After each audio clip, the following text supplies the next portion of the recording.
Hello.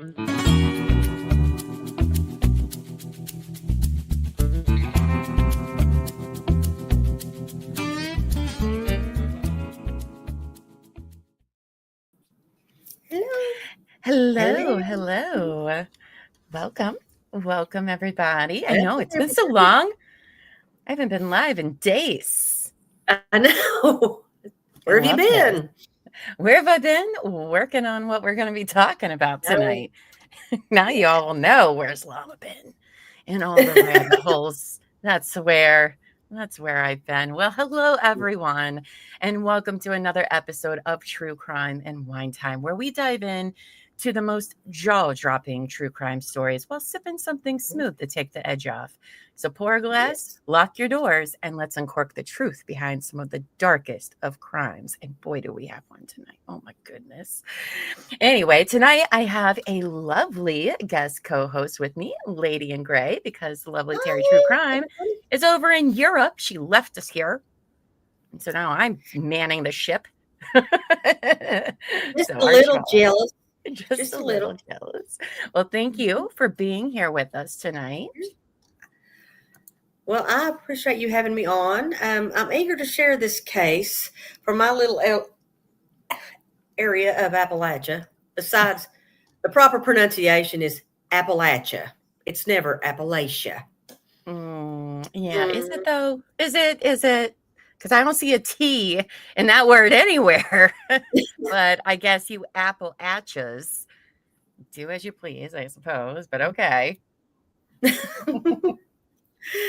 Well, this is a case of murder and dismemberment in a city literally founded as a hub of railroad tracks running trains in every direction.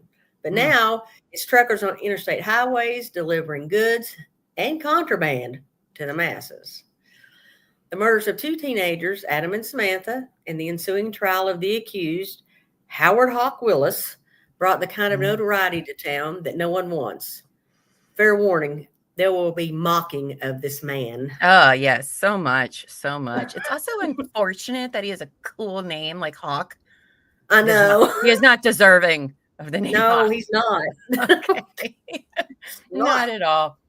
Well, you guys, before we begin, if you're watching us on YouTube, you know the drill. Please hit the like button, subscribe to our channel, and hit the notification bell so you never miss when we go live or drop an episode.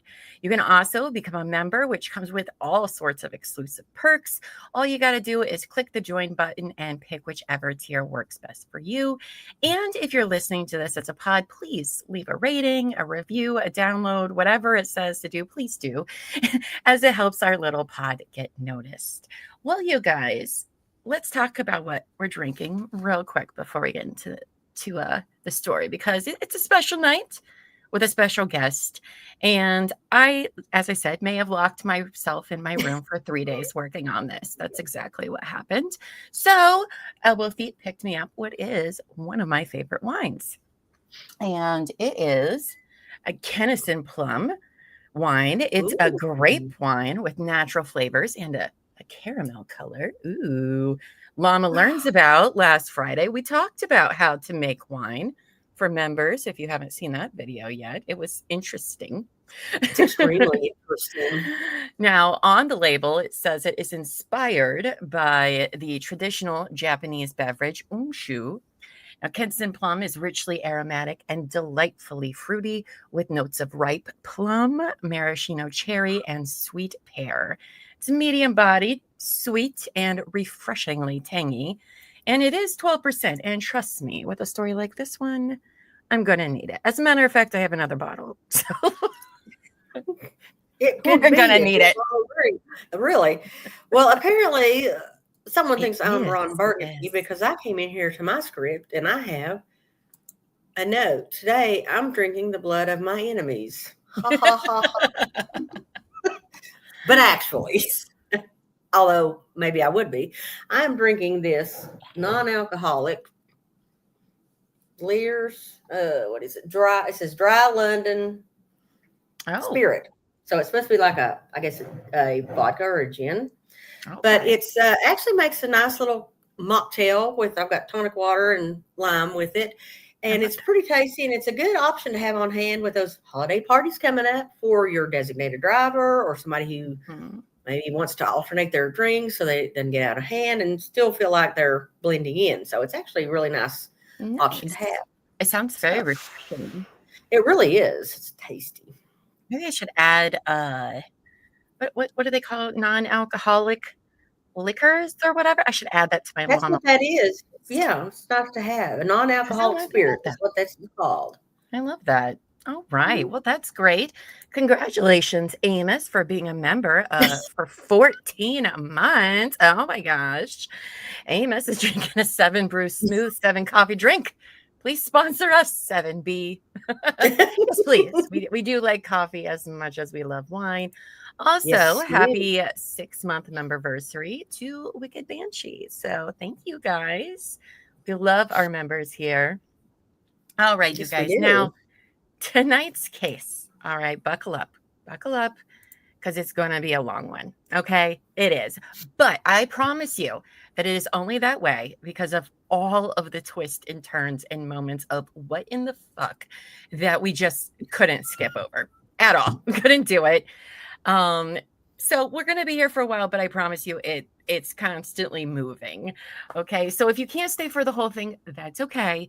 But you're definitely going to want to watch the rest later as part of the replay crew. Also, shout out. We love you, replay crew.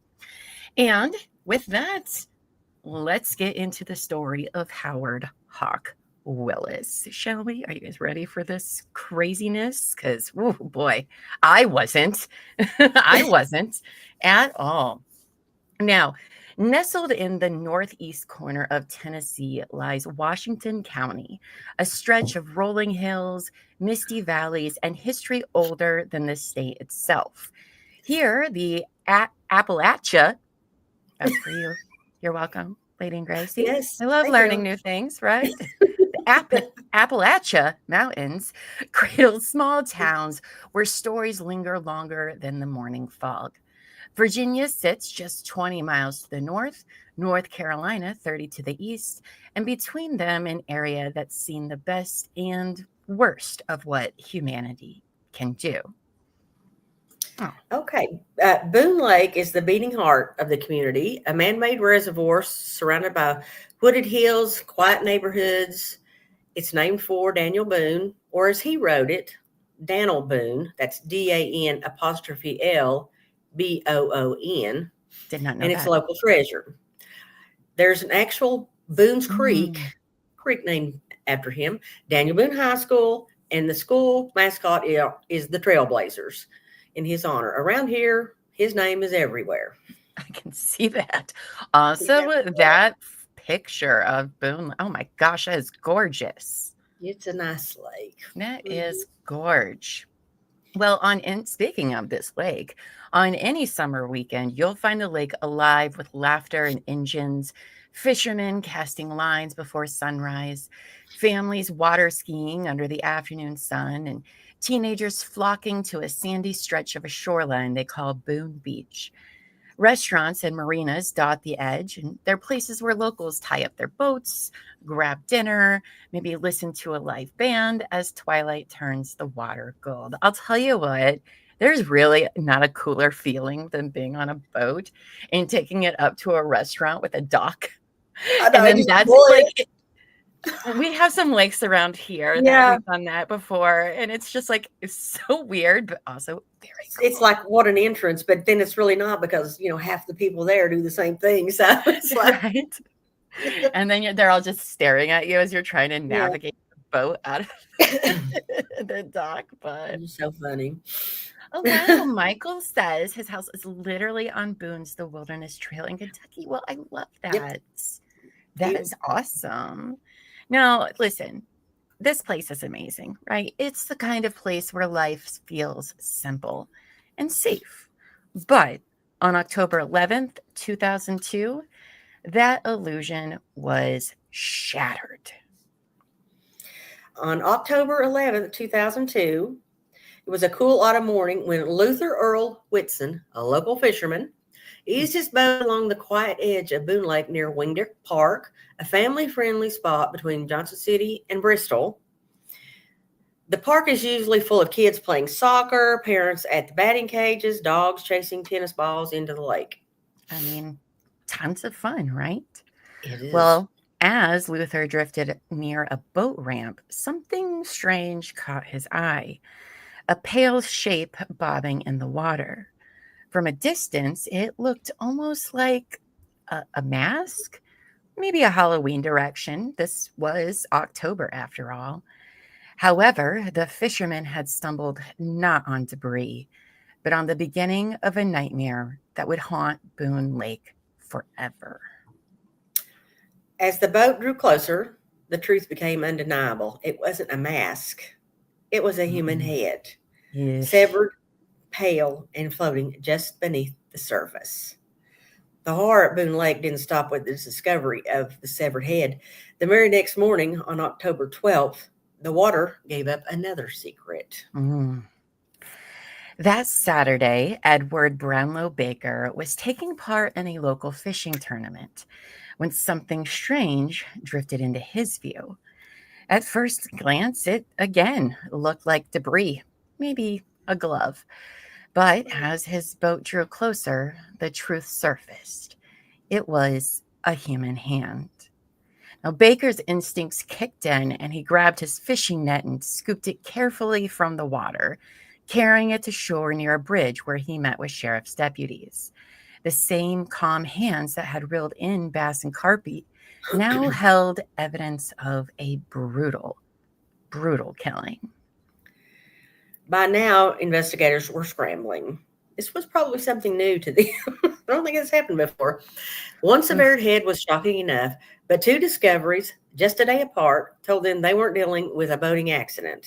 This was methodical. Someone had dismembered a human being and scattered the remains across Boone Lake. Later that afternoon, a Washington County Sheriff's Department bus rolled slowly down a lakeside road. Behind the wheel was Jerry Taylor, a bus driver assigned to transport inmates in the department's community service program. His crew of orange-vested men stepped out, boots crunching over the muddy shoreline near DeVault Bridge. Within 20 minutes, one of the inmates called out. There was another severed hand. Two hands, one head, one lake, and still no name. Meanwhile, not far away, Isaac Nichols had brought his daughter and nephew out for a quiet afternoon of fishing. It should have been an ordinary day, a family by the water, holes in the sand. But when his daughter wandered along the shore, she spotted something small, round, and pale, a piece of human skull about 5 inches wide. When officers arrived, Nichols handed over the fragment, and it was logged by booking officer Dwayne Cohen at the Washington County Sheriff Department. Another piece of a horrifying puzzle that seemed to grow darker with every passing hour. Now, aside from the facts that Howard Hawk Willis was 51 at the time of the October 2002 murders, he was a truck driver, he'd been married a few times, and had a daughter, there isn't much else about him that we could find. Except that this wasn't the first time, nor the second, that someone in his proximity had gone missing. His first wife, 25-year-old Nancy Deborah Winiger Barr Willis, who went by Debbie, was last seen alive on December 23rd, 1986. She went to visit her family in Gate City, Virginia, which is just across the state line from Tennessee, like that 20 miles from where I am, for the Christmas holidays. She was supposed to return to her home in Ringgold, Georgia, but she never contacted her family again, which was very uncharacteristic of Debbie. Now, Howard said the last time he saw her was when she told him she was leaving, and he took her to a bus station in Chattanooga, Tennessee. The couple at the time were building a home in Bradley County, Tennessee, but Nancy disappeared before they could move there. Now, we hear that excuse all the time. Oh, she is leaving me. I don't know what happened. She took her stuff and left. Okay. She just went away. Sure, buddy. Yeah. Sadly, though, Debbie has never been found, and no one has ever been charged with her disappearance, though Willis is considered a very big suspect. And I agree. I agree. I agree. It's crazy. I think by the end of this, we can kind of gather maybe what happened to Dick. Several people, yes. Yes. A few years before the murders of Adam and Samantha, Willis had a run-in with the law. They're not just any old law enforcement, but the feds.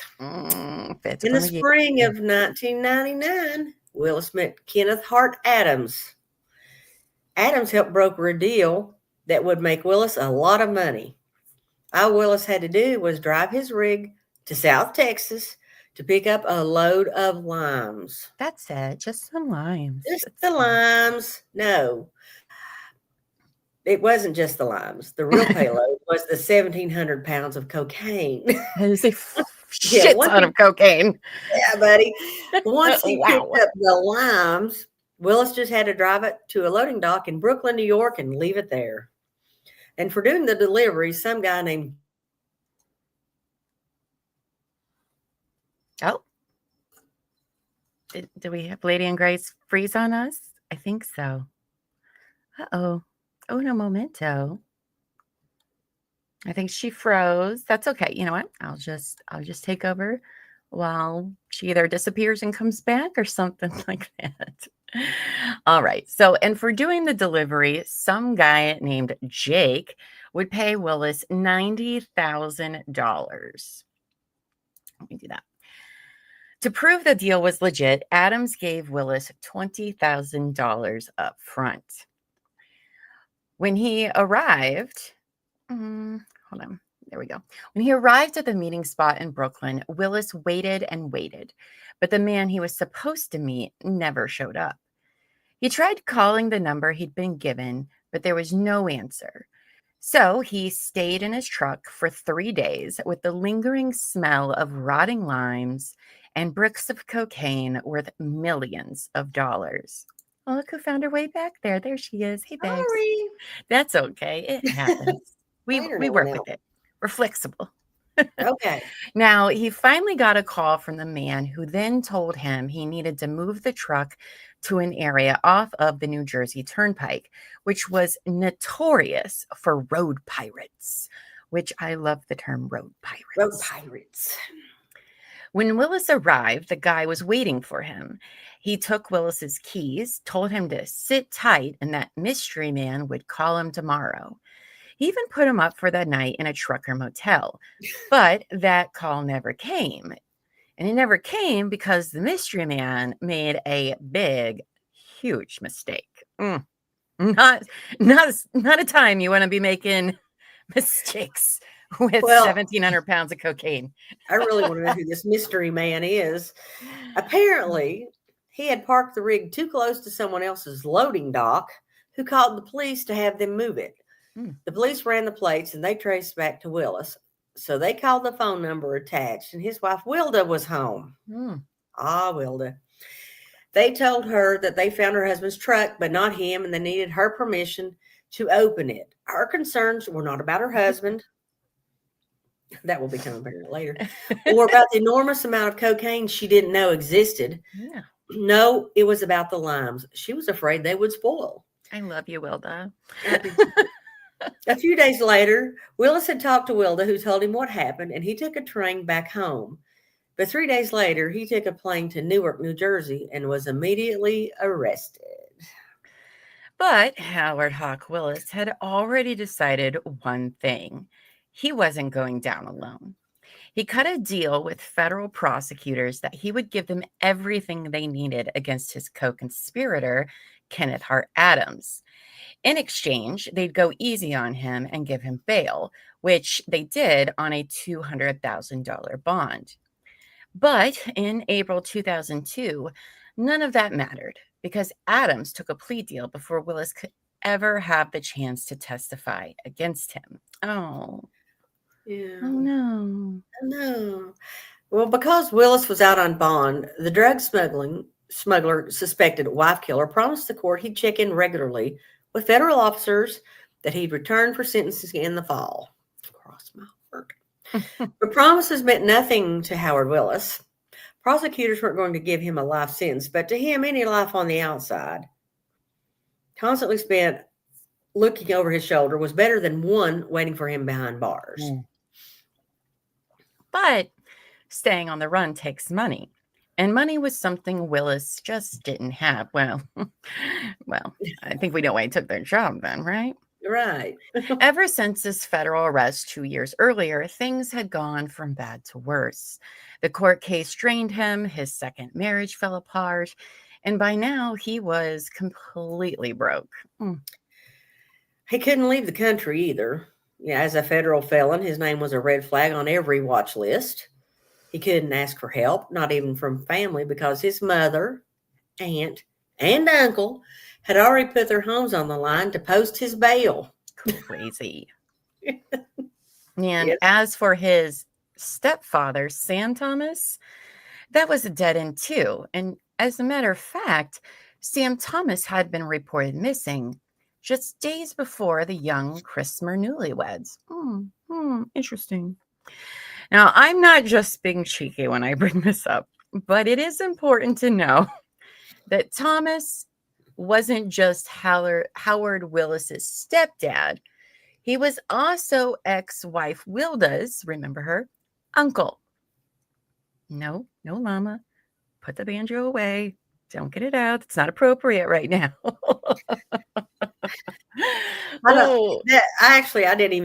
That didn't even register with me. Oh, well. I was like, oh, well, whatever. You're like, that sounds normal for Tennessee. People next door. Now, before their names were ever the news, Adam Christmer and Samantha Lemming were just two teenagers trying to figure out who they were. At Ridgeland High School in Georgia, Adam didn't stand out much. He wasn't the class clown or the football star. He was the kind of kid you pass in the hallway every day and never really notice. He enjoyed hunting and being out in nature. Now, he had a small scar on his right cheek, left over from a cyst removal, and another faint mark on his temple where a new one was forming. On the other side of his face, a tiny bump sat under his skin, a forgotten BB from a backyard game gone wrong. They were the kind of imperfections you'd only see if you were really looking, and most people weren't. But Samantha Foster Lemming noticed she was younger by a year, a little bolder, a little louder. Sometime after 9th grade, she and Adam found each other. Oh. Adam's family couldn't shake the feeling that something about the relationship was off. At first, their worries were the normal kind, two kids growing up too fast, too close. But then came Howard Hawk Willis. He was older, too old. And from the moment he entered their lives, everything about him felt wrong. It's believed that Willis came into their lives because of his daughter, Kelly. Samantha's two older brothers, Daniel and Richard Foster, had a friend, Kelly Willis, who later befriended Samantha. Before the couple got their own place, they actually lived with Kelly in a trailer where her father, Howard Willis, also seemed to live as well. That part was a little confusing. So he might have been like an in and out. There's a lot of people, a lot of houses, a lot of states. We did our best. There's a lot of going back and forth. Yes. It became clear to everyone around them that the relationship between Samantha and Willis wasn't paternal, but rather predatory. Every time Willis appeared with Samantha at the Christmer home, Adam's family felt the air change. The way he looked at her was possessive and territorial.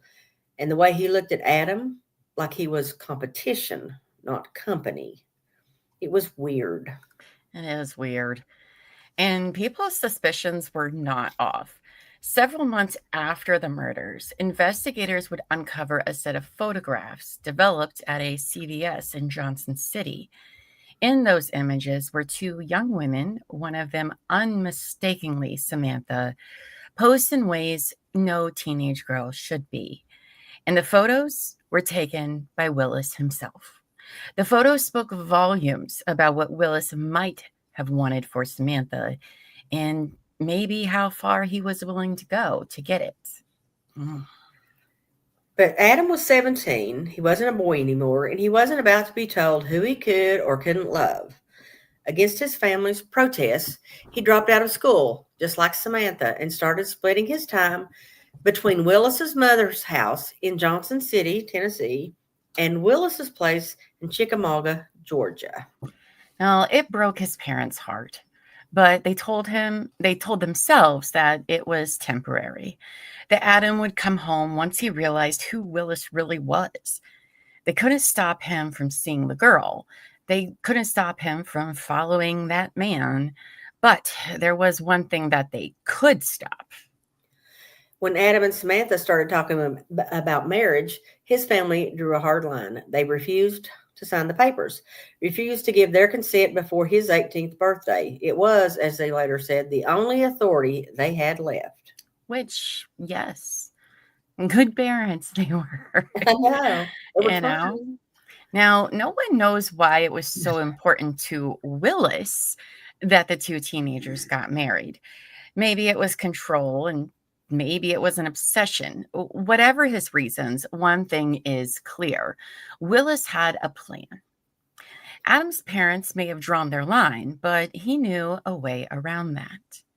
Willis told the young couple that there was a loophole in Georgia law that allowed minors to marry without parental consent if the girl was pregnant. Now, Samantha wasn't, but she had a friend who was. So, under Willis's direction, Samantha approached her friend and asked her for a urine sample. She took it to a local doctor, claiming it was her own. Since it came back positive and the doctor had no reason to think it wasn't hers, they signed the paperwork that would allow the wedding to go forward. Yeah. On August 2002 afternoon, Adam Christmere and Samantha Lemming walked hand in hand into the Walker County Courthouse in Lafayette, Georgia. They were young, nervous, a little defiant, barely out of a childhood, but already convinced they were in love and ready for forever. Now, one thing I didn't add in our notes that I learned, I forgot to put in there, was that not only did Adam and Samantha get married, but so did his daughter, Kelly, and, oh gosh, I forget her husband's name, Bradley, maybe? He comes up later. But they all got married together on the same day at the courthouse. Together. It was a group wedding, you guys, of teenagers. A double wedding of teenagers. Okay. Yes. Yes. Now, but just waiting just a few steps behind them, silent and watchful, was Howard Hawk Willis, the man who, before long, would destroy them both. This is creepy. Mm-hmm. Yes. By October, the couple had recently moved in their own trailer in Rossville, Georgia, which was about 10 minutes across the state line from Chattanooga, Tennessee, and only a few miles from Adam's mom, Teresa Christmere, who lived on Lookout Mountain, Georgia. Even though Adam and his parents weren't seeing eye to eye, Adams always called Teresa every 2 or 3 days. Now, the last known interactions the couple had were sadly with each of their mothers. On October 4th, Patty Lemming, Samantha's mother, had dinner with Adam and Samantha at Pizza Hut. She said they didn't seem as if anything was wrong or that they were in danger. Samantha told her that they would be heading to Johnson City for a few days with Willis to do some work for Willis's mom. Adam told Samantha, Howard said, "Let's go." And the young couple left in a red Jeep that Patty thought belonged to Howard Willis, who she saw was driving. Look at that old-ass Pizza Hut. I miss that old old Pizza Hut. And that salad bar and those personal pan pizzas. Yes. Oh, yeah. Oh, the 90s and aughts were amazing. What a time. I know. Go back to the 80s. We had that too. 2 days later, on October 6th, Teresa Christmere had received a phone call from Adam where he sounded upset and crying, and he told her that he wanted to come home. "I just have one more thing to do for Howard," he added. It was the last time she ever heard from her son. Both Teresa and Patty would try to contact Adam and Samantha, but all attempts were fruitless. Teresa specifically had a secret contact number for Adam and left a voicemail looking for him. A few days later, Teresa got a phone call from a Bradley County detective who was looking for Adam, but most likely inquiring about a local missing elderly man. And that is when Teresa had to do the unthinkable, and she filed a missing persons report for Adam. Quote, I just had a terrible, terrible feeling. I thought he was in trouble or something bad had happened to him. On October 11th, the secret contact number called Teresa, but it wasn't Adam on the line. It was Howard Willis. Anybody surprised? She asked him if he knew where Adam was, and Willis told her the last time he had seen Adam was in Georgia at their trailer. While she was on the phone with Willis, she told her husband to go to a neighbor's house to call the Walker County, Georgia Sheriff's Office and inform them of the contact with Willis. Teresa said that while on the phone with him, she could hear two women talking in the background. I think I know which two women those were. I do too. And she heard Willis tell him, shut up. She described his demeanor on the telephone, though, as cool as a cucumber. Remember Willis's missing stepdad, Sam Thomas? The investigation was running parallel to what was going on with Adam and Samantha, but it took no time at all to start connecting the dots. In the mountains, people tend to live quiet, isolated lives, and Sam Thomas did too. That's why it would be more than a month before anyone even realized he was gone. Now, what exactly happened inside Sam Thomas's home on Old Lead Mine Valley Road is still something investigators can only piece together from what little was left behind. Blood on the stairs, a few smudged footprints, a handful of fingerprints. Under a fluoroscopic light, the house told quite a story, one of violence, precision, and intent. Authorities believe that 73-year-old Sam Thomas never saw it coming. He was ambushed, most likely inside of his home, shot and killed. Whoever did this wasn't just trying to kill him, though. They were erasing him. Investigators say it was all part of the plan to make sure the body couldn't be identified if it ever turned up.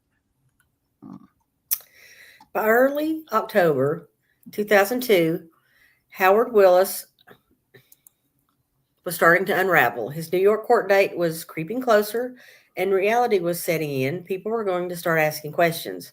Sam Thomas had vanished, yet somehow his credit cards were still very much alive. Oh my goodness, what? This guy.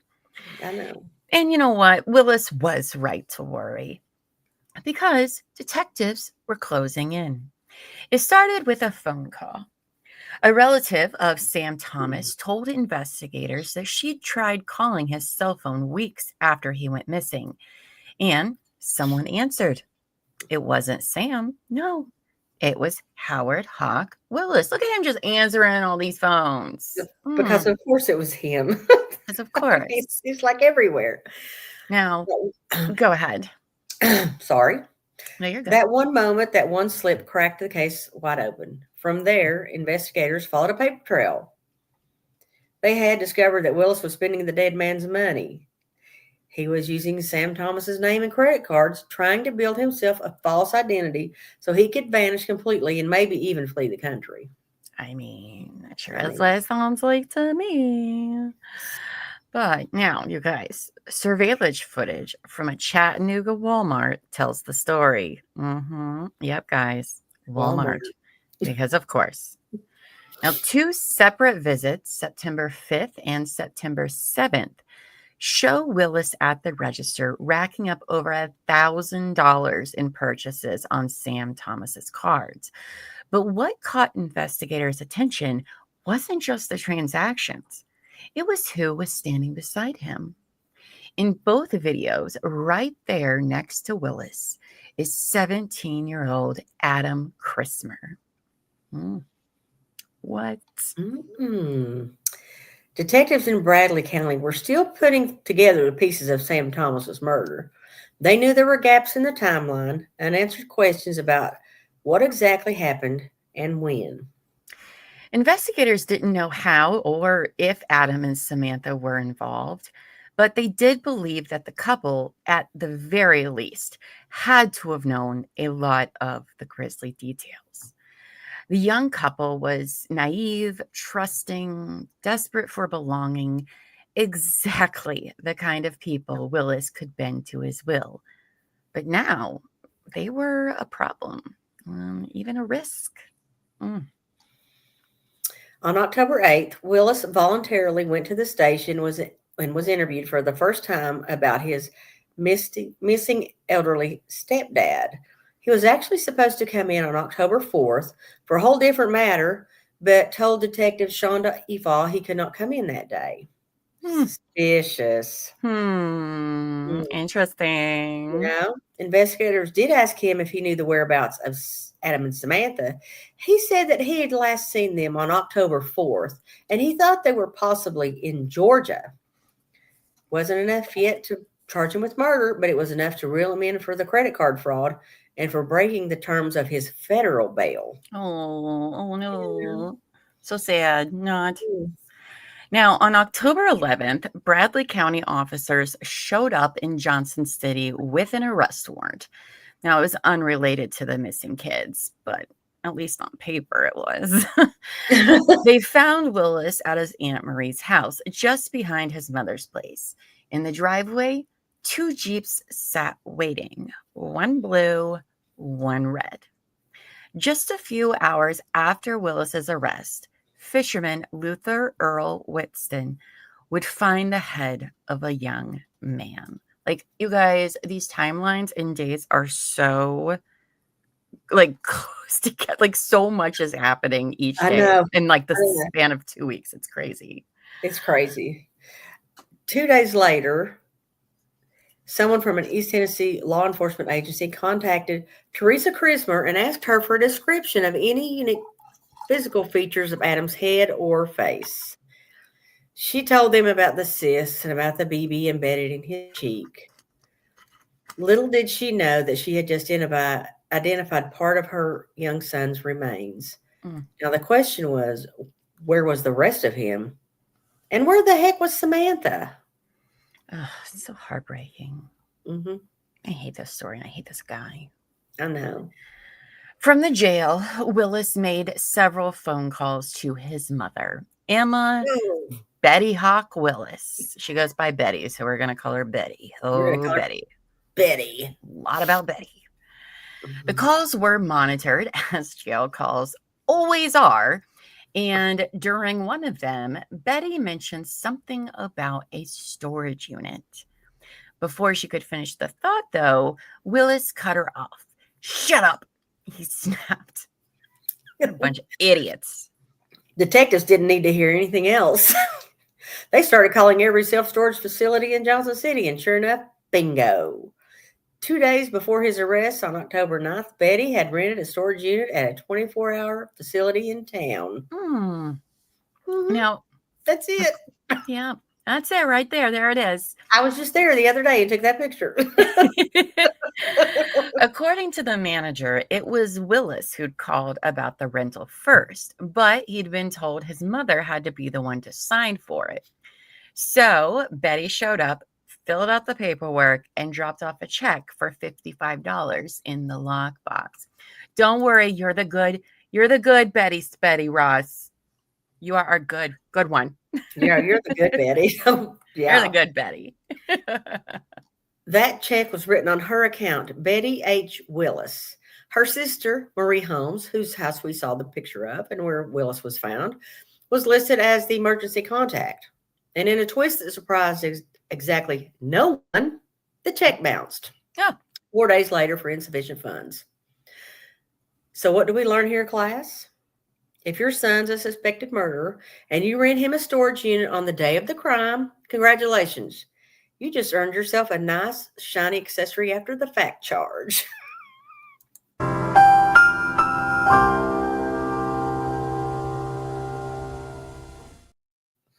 couldn't resist. That was so good. I had to press the button. Now, quick question though. I've noticed, because this is a Southern case, I'm obviously not, but I noticed that everybody goes by like 2 surnames. What is that about? Is that something y'all do down there? Well, some people go by 2 first names, like Betty Sue, or Sure. I noticed everybody keeps all of their names, and I was like, "Oh my goodness, guys!" Well, see, that's how and you really know you're in trouble when your mama says them all. So if you have 3 or 4, she'll never get done saying your name. I wasn't sure what the hell was about. I was like, "This is kind of weird," but okay. Now back to the storage unit, you guys. That was a little tangent there. When law enforcement officers learned about the rented storage unit, police officers went to the unit and found it padlocked because, of course. However, the smell of decay was clear, and officers saw maggot activity at the crack where the door met the concrete. I would die. Maggots are on the level of clowns and dolls. Fight me. Okay? Yeah, no, thank you. Inside the storage unit, investigators found what would become the centerpiece of this horrifying case. 2 beige 50-gallon Rubbermaid containers covered with a blue tarp. On top of the tarp were a hammer, a hatchet, and a pair of scissors. The containers themselves were tied tightly with a yellow nylon rope. Nearby on the floor sat 2 large plastic fuel cans filled with kerosene, and a plastic bag containing 5 pop-top air freshener cans rested on the containers. Those are really nice containers. But they must not have been tied tightly enough to keep the maggots inside. No. I don't really understand what the point was of tying them in. I mean, those are good containers. I know. Okay. Forensic investigators from the Tennessee Bureau of Investigation carefully collected fingerprint samples from everything: the tarp, the tools, even the container. Even the containers. One fingerprint later matched to Willis's right thumb found on the tarp would connect him irrevocably to the scene. Oh, look. Yeah. Nice. Oh. Yeah. Now, inside the containers, the full horror was revealed. In one, a female body, and the other, a male, without head or hands. Both were wrapped in layers of fabric, blankets, and bits of carpet. The male body was draped in a black coat with a distinctive red plaid flannel lining. That's creepy. Ugh. And that, ladies and gentlemen, is how you get 2 capital murder charges. Yes. Yes, it is.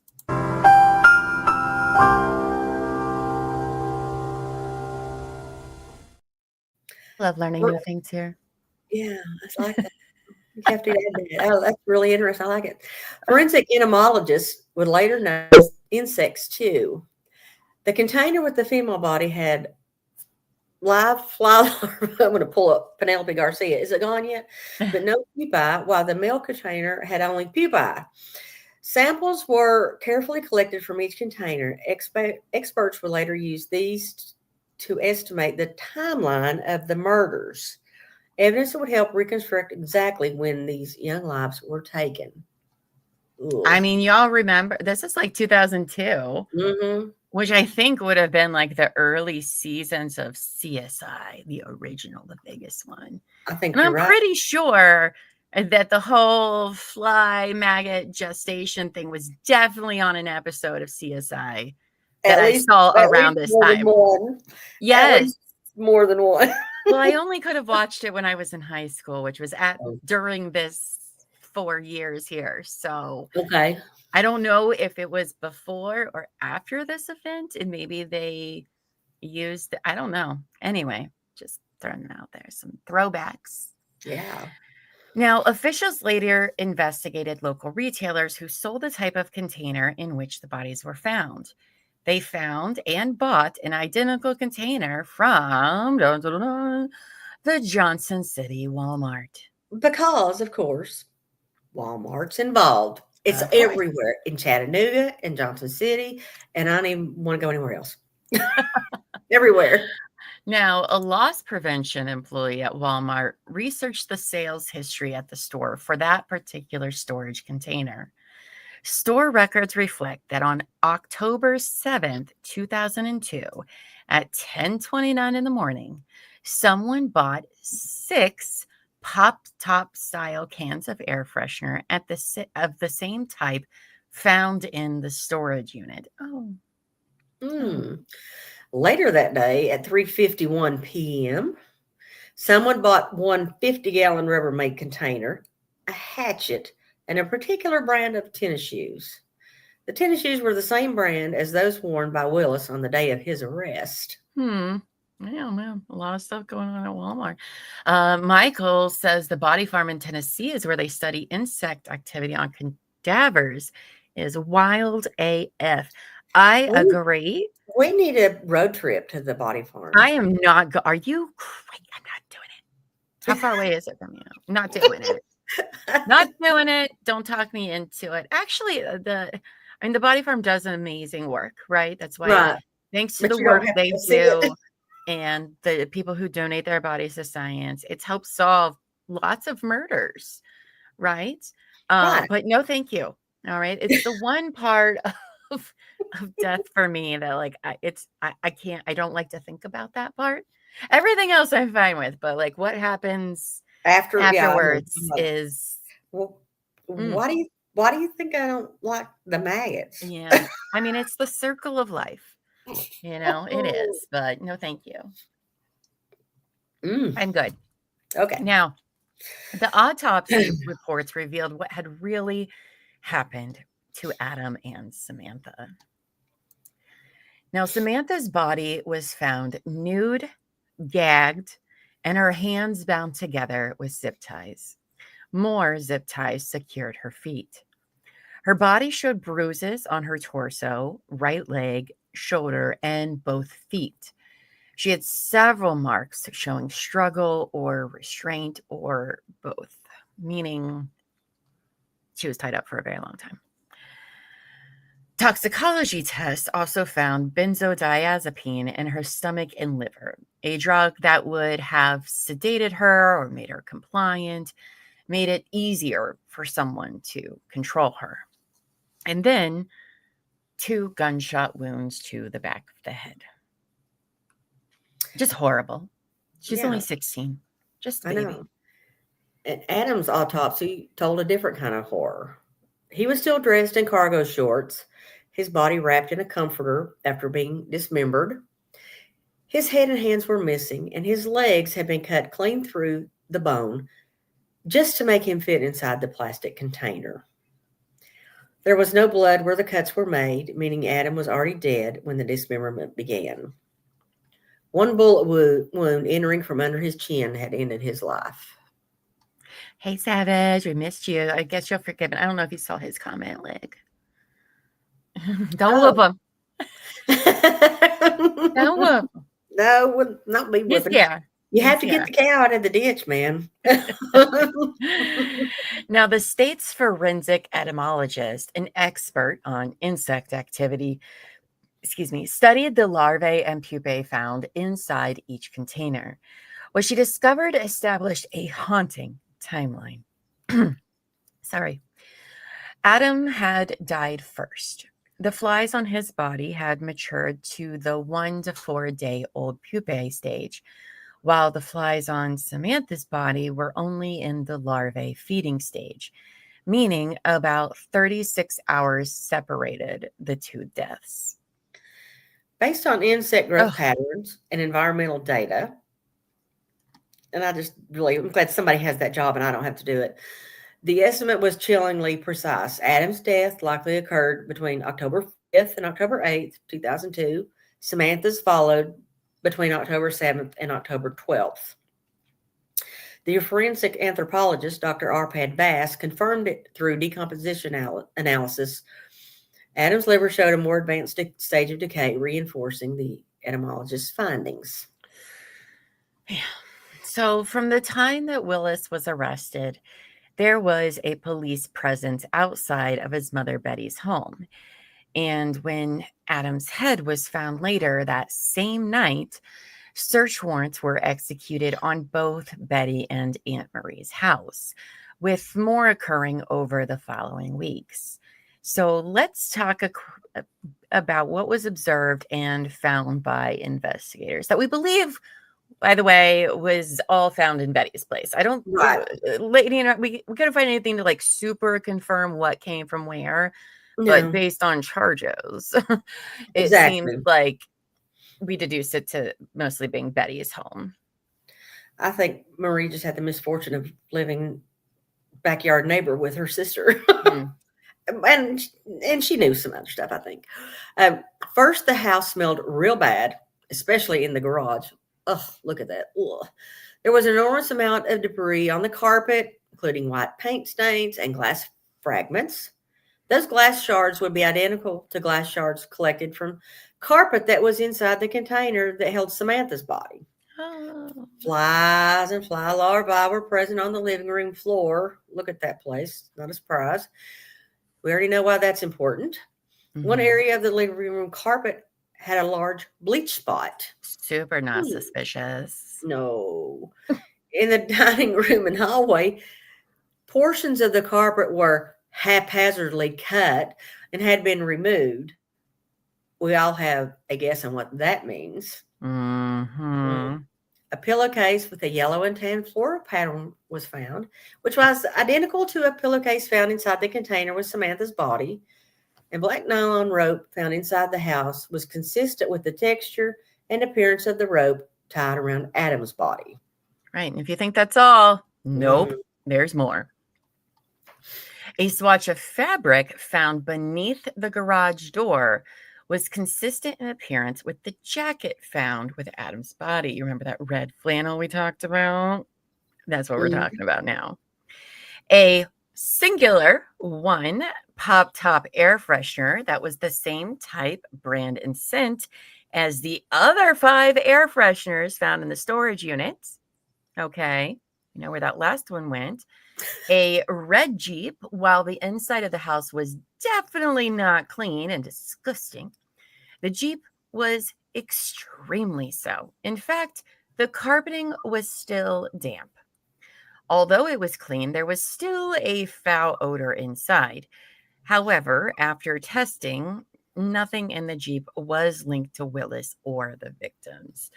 I mean, I imagine when you clean stuff, stuff comes back as inconclusive, more so as in never. But that's the only clean thing on this property was that Jeep. So that's suspicious. Makes you wonder about that Jeep. Right? If Betty can't keep her house clean, sure as hell clean her car. Clean. No. Right? And lastly, they found 3 cigarette butts, each containing DNA that either matched female offspring of Patty Lemming, Samantha's mother, and by the way, she was the only daughter, or male offspring of Teresa Christmer, Adam's mother. So both the kids' DNA were on. Well, we assume it is. I mean, exactly. Deduction tells us. Exactly. I mean, that's exactly who they belong to. That's who they belong to. Lastly, behind Betty's house and near a neighbor's outbuilding, an unloaded Risonnet 7.655 automatic pistol laid in the grass with 3 unfired 32 caliber bullets laying on the ground beside it. The gun was one of World War I era of Spanish origin, so it's very old. The neighbor, Larry Hendricks, told investigators that it wasn't his and he had never seen it. I mean, that's an old ass gun. Just leaving it outside all willy-nilly. World War I, it's over 100 years old now. I mean, right? Well, it was almost 100 years old then. Yeah. Yeah. Now, in the garage, a box of Winchester 32 caliber ammunition in a paper bag was sitting on top of a dresser. There were unique bunter marks on the bullets found in the yard that were identical to the bullets in the Winchester box. Ballistics testing compared the sample bullets fired from the recovered pistol matched the bullet recovered from Samantha's body. You guys, they had found the murder weapon. Out in the yard. Just all willy-nilly out in the yard. It's out in the yard. I don't know who put it there, how it got there, but there we go. I mean, even I can see that's a match. I can't see. Investigators had already collected a buttload of evidence, and in my opinion, wouldn't need any more to secure a conviction. But luckily for the victims, investigators, and us here at True Crime in One Time, Howard Hawk Willis did not know how to keep his mouth shut. Thank goodness. Team Dean, Savage. Team Dean. Now, we already know that investigators were listening in on his jailhouse calls, and that's how they learned about the storage unit. You'll soon see that he gave them all the probable cause on a silver platter. So let's talk about the other dumb shit that was talked about on the phone in the first week after his arrest, shall we? I mean, these warrants had to be literally like the easiest warrants to write. I know. It's like people, the monitors are going, oh my God, I can't believe he said this. The morning after his arrest, Willis told his mother, Betty, to do the things he'd already told her to do and to grab some air freshener for that stinking house. Sir, Febreze is good, but it's not that good. No way. There you go. Nice. When he found out that the police had towed his blue Jeep, Willis brushed it off. They're wasting their time, he told her. There's nothing in that car. Never has been. But a day later, during a call with his Aunt Marie, she mentioned that his ex-wife, Wilda, knew he hadn't been using the blue Jeep at all. He had been driving the red one. And that little detail turned out to be very important. Very. You get a search warrant. You get a search warrant. Everybody gets a search warrant. God, what an idiot. Oh my gosh, you guys, you'd think the word vomit would stop, but nope, not at all. Nope. The next day, in another call between Willis and Mama Dearest Betty, she brought up moving the furniture, which she said was padlocked. Willis asked, because of the check? And Betty said she didn't have the $55 to take care of it. What? You don't have $55 to take care of a place you put 2 dead bodies? What? You better find that $55. Right? Now, it didn't take a rocket scientist to figure out that the mother-son duo were referring to the storage unit that contained the bodies of Adam and Samantha Christmer. Like, what kind of conversation is that? I cannot even. Well, they're just moving furniture. Nothing to be alarmed about. Well, that is a beast. Well, the best. Both are accurate. I think Bradley County was playing Oprah. Everybody. Pretty much. Everybody getting searched up in here. The day after that, Betty told Willis that police had searched both her home and Aunt Marie's. Shocking. How did that happen? Really. I mean, and look, we already went over what they found. She said that they'd taken her red Jeep, some clothing, and that she thought she might be charged as an accessory to murder. Oh, girl, you most certainly are. Then she told him that police had found 2 severed hands and a head, and that they'd been identified by Adam's mother. Betty also added, I'm not taking anything over there to the storage shed. I haven't been back because I thought we were followed. When Willis started to snap back, would you shut? She said. She cut him off. They already know. No shit, Betty. Right, Michael? Could you imagine buying that on storage? Oh my gosh, that'd be horrible. That happened on an episode of Criminal Minds. They didn't find a body, but they found other things. Yeah, I mean, I think there's some crime stories where that has happened. Yeah.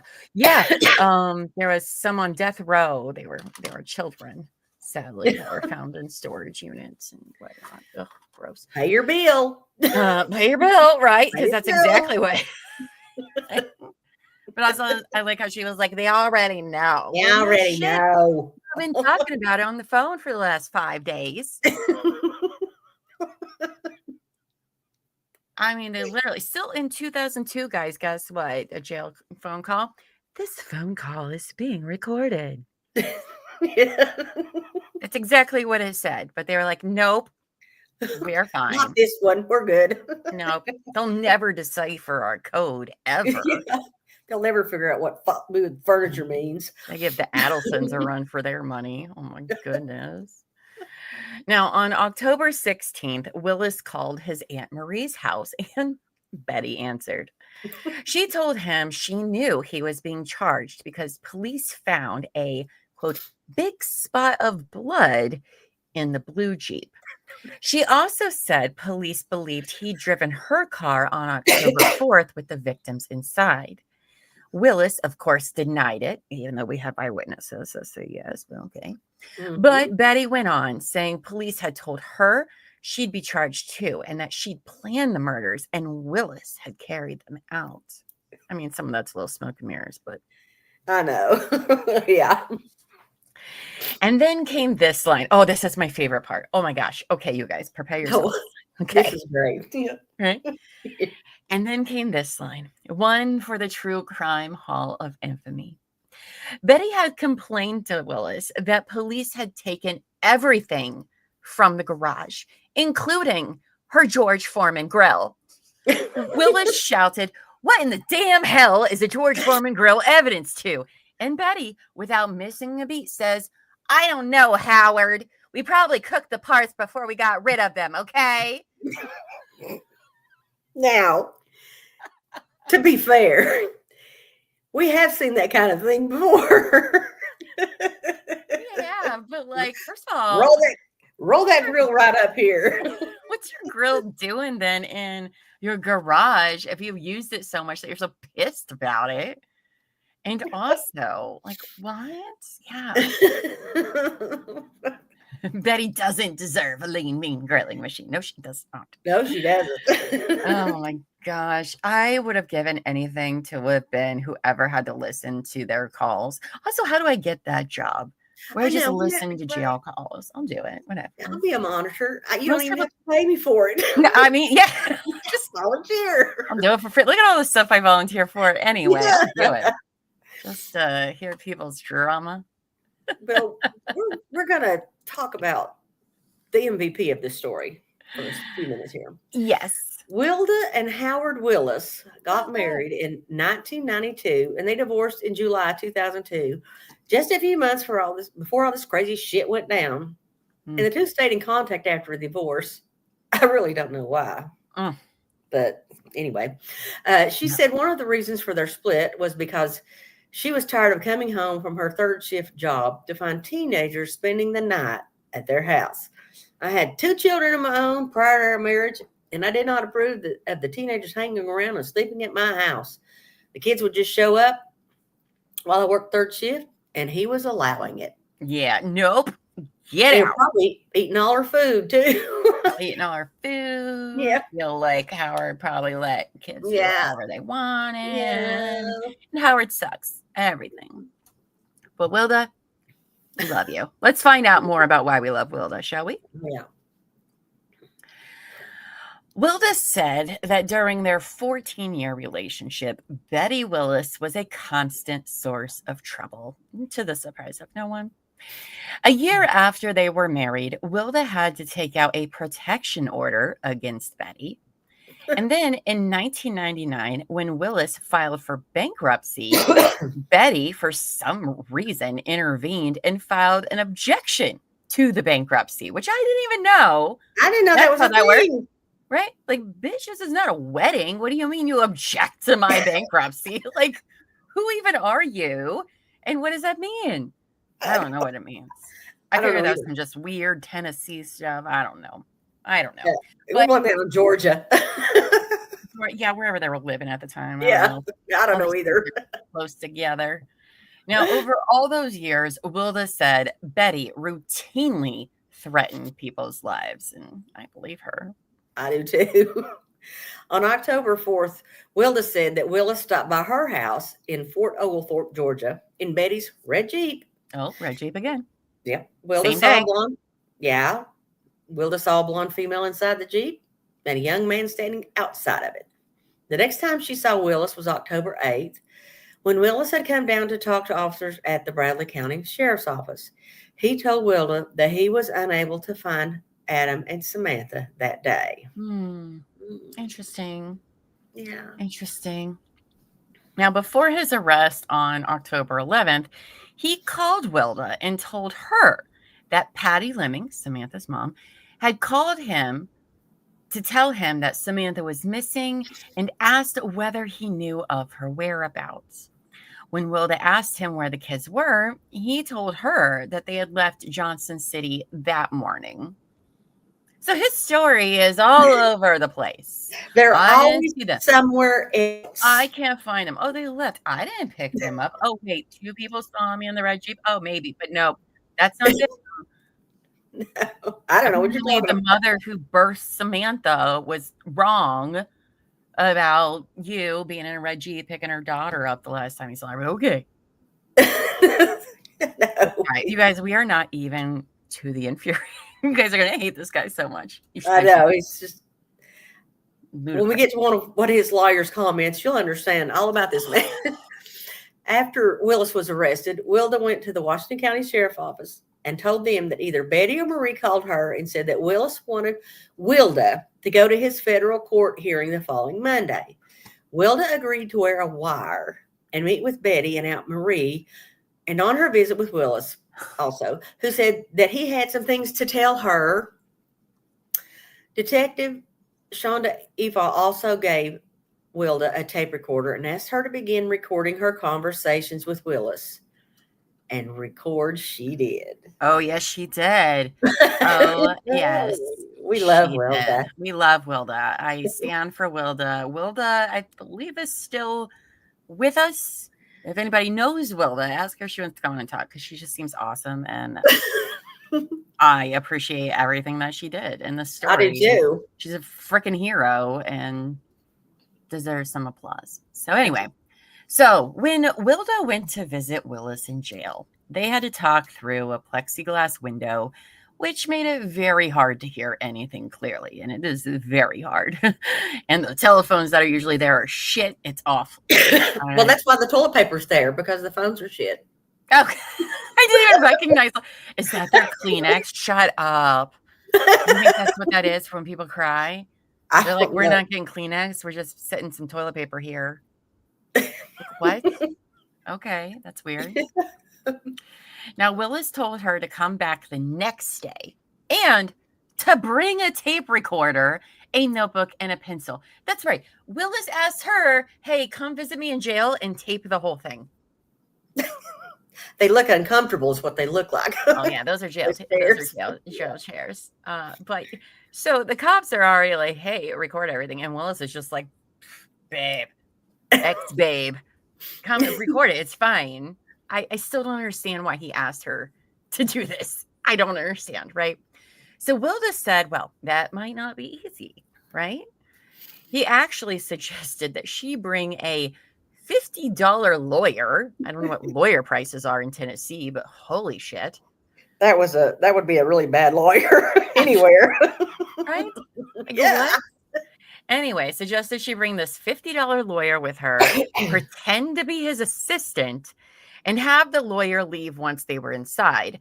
That way they could talk face to face in private. Like, what lawyer is signing up to do this? Literally risking his entire, license, probably.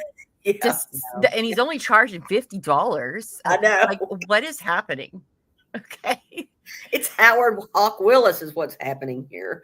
Right. I mean, listen, it's not get out of jail free thinking, but you can't say that he wasn't creative. He was. Yeah, he tried. The next day, October 16th, she wore a recording device again and went to visit Betty and Aunt Marie before heading back to the jail.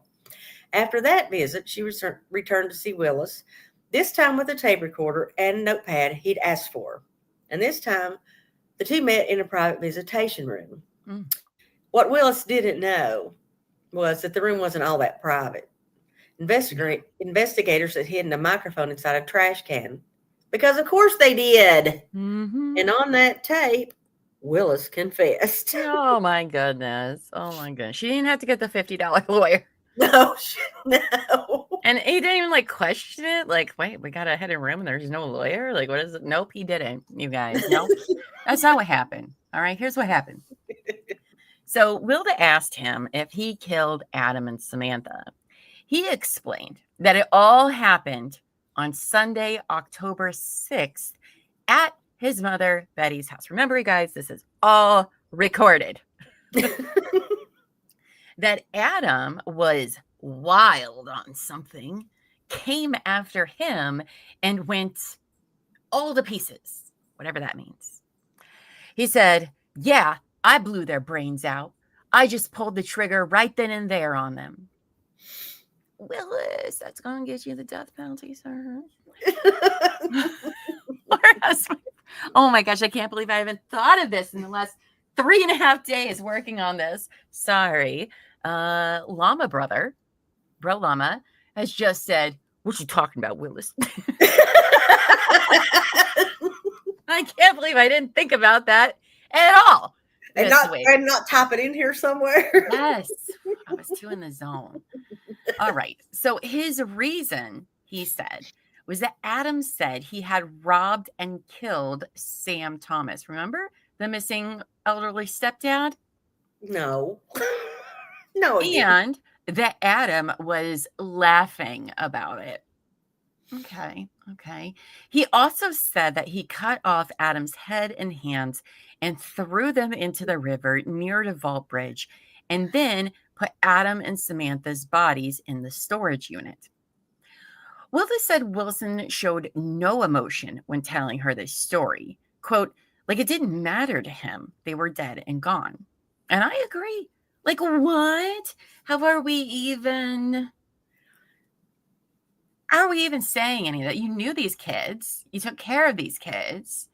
And you're just like, oh yeah, he said he killed my stepdad and he was laughing about it. So what? Shut up. Shut up. Like he always says to everybody else, shut up. Hey, Mrs. Pro tip, if you're committing crimes, don't treat jail phones like a podcast, or do, so I can talk about them on my podcast.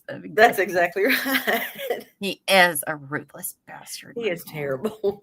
It gets buckle up. Better.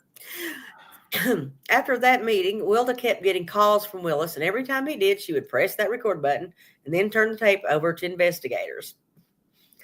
Though he would never outright confess again, he would tell her that his mother killed the kids, that Daniel Foster, Samantha's own brother, did it, and even that the mafia killed them. Yes, of course. But it didn't matter because his later calls were still full of statements that basically implicated himself anyway. Yeah, he's not a good liar, you guys. No. He does have a lot of practice at it, but he's not good at it. Yeah, that's true. Now, Willis was soon transferred to New York to deal with his federal charges, but he still kept in contact with Wilda. On January 1st, 2003, Wilda got a request from Willis and from Aunt Marie to fly to New York and visit him in person. Now, law enforcement told her not to go, but she went anyway because she's Wilda and she's the best, right? So she went. She met with Willis face to face in a large community room with no wire, no tape recorder, no official record. Just the two of them, which normally would kind of bother me a little bit that stuff comes out that's not recorded. But honestly, I don't think she's making anything up because Willis freaking talks about everything all the freaking time. So, yeah. Now, Wilda didn't think Willis had any idea that she was working for the police. And he gave her, oh my gosh, he gave her a very suspicious to-do list for someone who was still maintaining his innocence.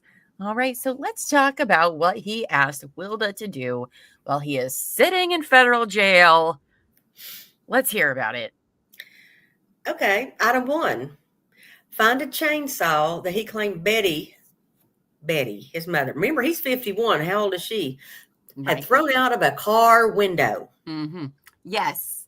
Yes, you guys. So I am to believe that a 70-plus-year-old woman threw a freaking chainsaw out of a car window. Like, what are you talking about, Willis? Like, what? I mean, maybe Betty was a former Olympic shot putter back in her day, I guess. But like, even that, like, what? A chainsaw out the car window. Okay. Okay, sir. Okay. And he didn't just say somewhere out there. Oh, no. He gave her literal turn-by-turn directions, the kind of directions you get in the country. From Chattanooga, you take I-75 north, past the Ooltewah exit, into the gravel lot for semi-trucks. Walk to the guardrail, and then keep walking until you can't see your car. Look to the right, and there in the ditch, she would find the chainsaw. Again, he literally just said, my old-ass mom threw a chainsaw out the window, but in order to find it, you need to park your car, you need to get out, you need to walk till you can't see the car no more, and then look in a ditch, and that's where she'd find it. Like, how far can your mom throw a chainsaw? Like, what? Really? He's trying. You guys are not even prepared for what he told her to do with it. Okay. He told her to clean it with gasoline to get rid of any fingerprints, then break into Daniel Foster's house. Yes, Samantha's brother. Steal some of his clothes, wrap the chainsaw in them, stash it under his trailer, and then anonymously tip off the police about where to find it. I mean, he didn't do it, you guys. He didn't do this. He didn't kill the kids. He didn't do it at all. So, no, it's totally normal. Like, so now he's telling her where this is, and he's like, but listen, I didn't have anything to do with it, but I need you to then go do another felony for me by breaking into this poor, sweet dead girl's brother's house and frame him. And it's fine. Had it all figured out. Yes, Amos. Yes, he did give her a scavenger hunt for his own evidence that he knows nothing about. Because he didn't do it. He didn't do it. He's innocent, you guys. Oh, Lainey, babes. It is so that you way. You got that right. You got that shit right. Right? Now, you guys, it was in that conversation where Willis gave some new information about what really transpired. Okay, let's go for a new story. Why not? Why not, Willis? Why not? He told Wilda that Adam and Samantha had in fact came to Johnson City with him to help clean Betty's house because it had been vandalized. But he took another trip down to Georgia and returned back to his mom's on October 6th. So they were here, but like I was gone. So I don't know what happened to them. Okay. He said Samantha also arrived at Betty's house that night, and then the next day Adam showed up. Willis went to the mall, then Beauty Spot in Unicoi County. Don't go there. There's a whole other crimes that happen there. You're talking, you want to get your banjo out if you go to Beauty Spot. It's beautiful. I'm going to need to know more about Beauty Spot. Oh, I have a whole other crime I can tell you all about there. Oh, good. We'll add that to the list. And a few other places during the day. And when he returned back to the house, the newlyweds were gone. And that it was him, because he's such the noble guy, that discovered their bodies in the storage unit. Seriously? Yeah. First of all, I just want you to know, I didn't know Beauty Spot was that kind of place. I thought it was a store. No, it's an actual place in Unicoi County. I mean, it's beautiful. That's why it's called Beauty Spot. Okay. And it has a great view. But I mean, go up there during the day and it's nice. But come down before it gets dark. Because the thing is, any place somebody can drive to, the lazy criminal types will drive to do nefarious activities. So that's true. That does explain, because I was like, why would Willis go to a beauty store? That's fucking weird. No, he's already weird. He probably went to Beauty Spot because he probably about some moonshine on the way up. Or he was putting stuff there, He could have been hiding putting shit. stuff there. But then again, they weren't good at hiding anything. So I don't No. even know. All right. They're real bad at it. And so, like, I like how he's like, I was gone. I brought them up here. Then I was gone. But then when I came back, they were gone. And then I went into the storage unit that my mom had just rented. And there they were. Oh I my was so gosh. And these shocked. containers. Like, what? He was shocked to discover gambling in the establishment. Right? Yeah. Now, you guys, okay, so according to him, he finds their bodies in the storage unit that belonged to his mom that he knew nothing about, right? Oh my God, what would you do? What would you do? Right? Well, let me tell you what he did, all right, in his story that is not real, okay? He didn't call the police because he wanted to find evidence. And after conversations with his mother, he decided he should record them first. Quote, if Bradley County had not falsified a bunch of bullshit and had me arrested, it would have been over a long time ago. I would have immediately recorded it and took it to the police. That's right, you guys. He's also a detective. He was going to save the day. Like,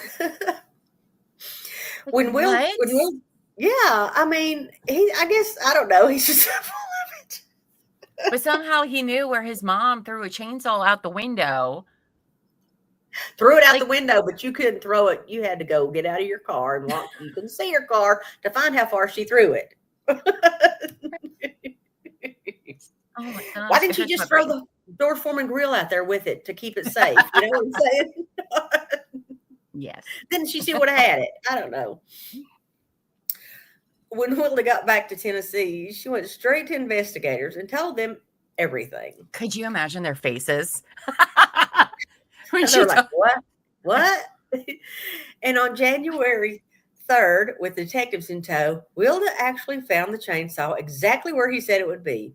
And get this, as she was looking, Willis called her from New York to guide her to the exact spot. That call? Recorded. I mean, again, how would you know that though, Howard? How would you know?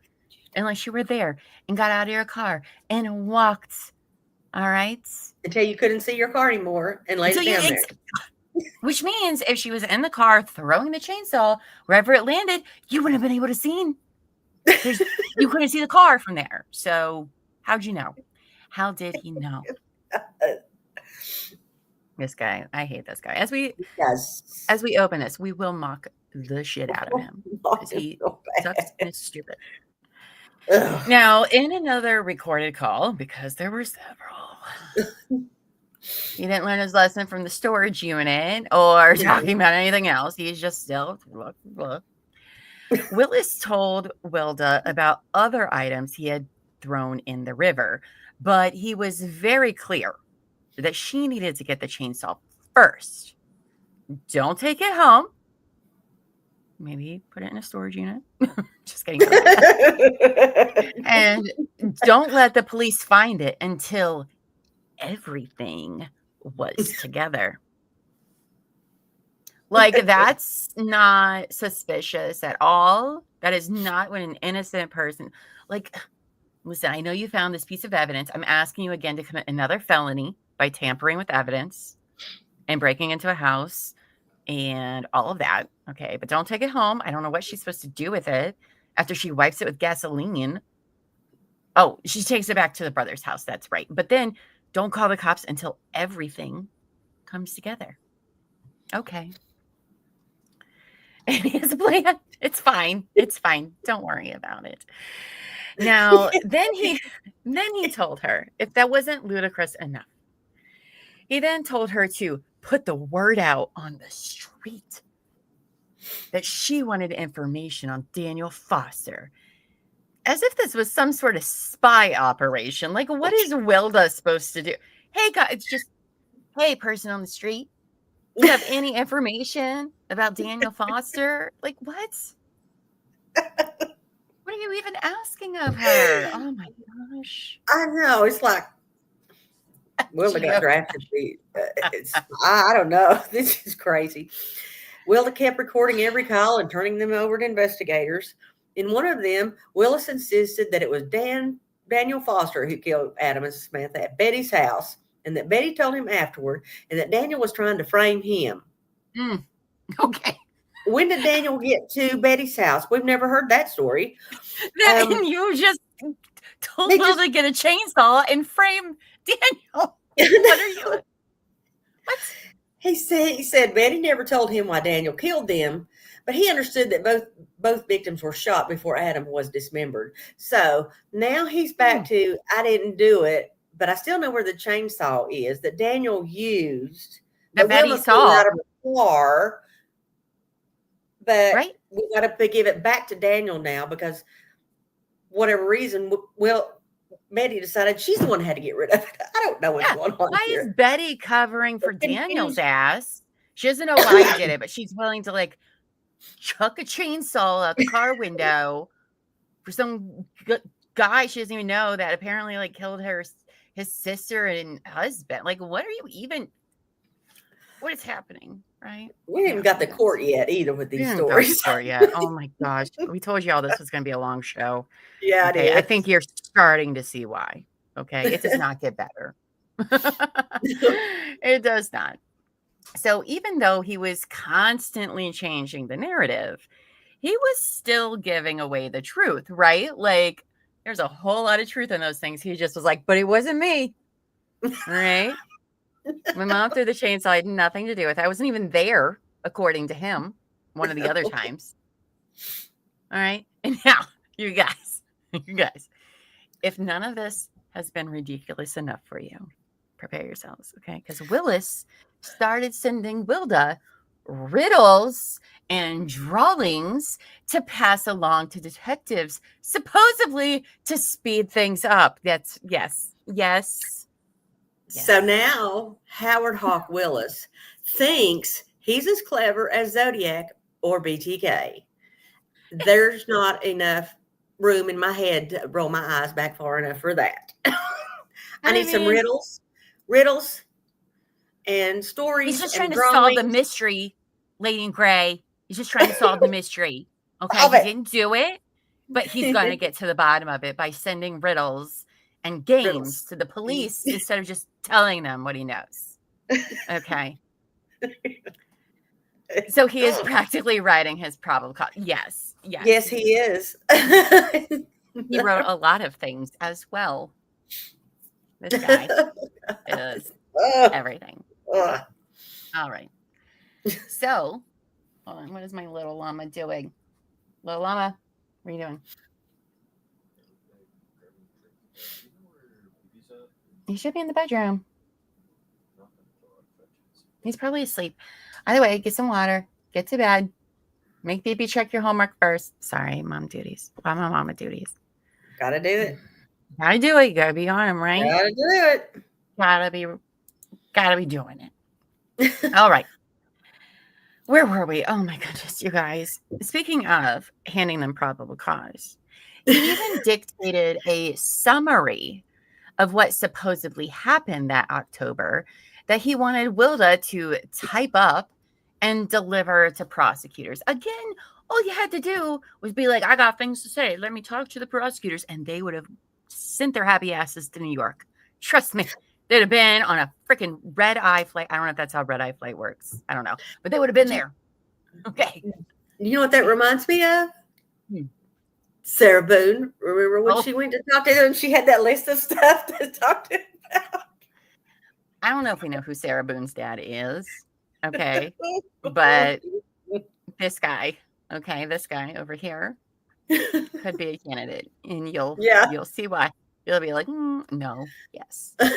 Now, obviously, Wilda didn't need to do any of that because she was already giving them the tapes. She didn't need to type up anything for them. She's like, yeah, sure. No. She also had email correspondence with Gertrude Lark, the sister of Willis's first wife, who had been missing for many years. In one of those emails, Wilda wrote that she believed that Betty was involved in the murder of Debbie. We've already talked about her, as well as some of those other kids Howard was connected with in Georgia.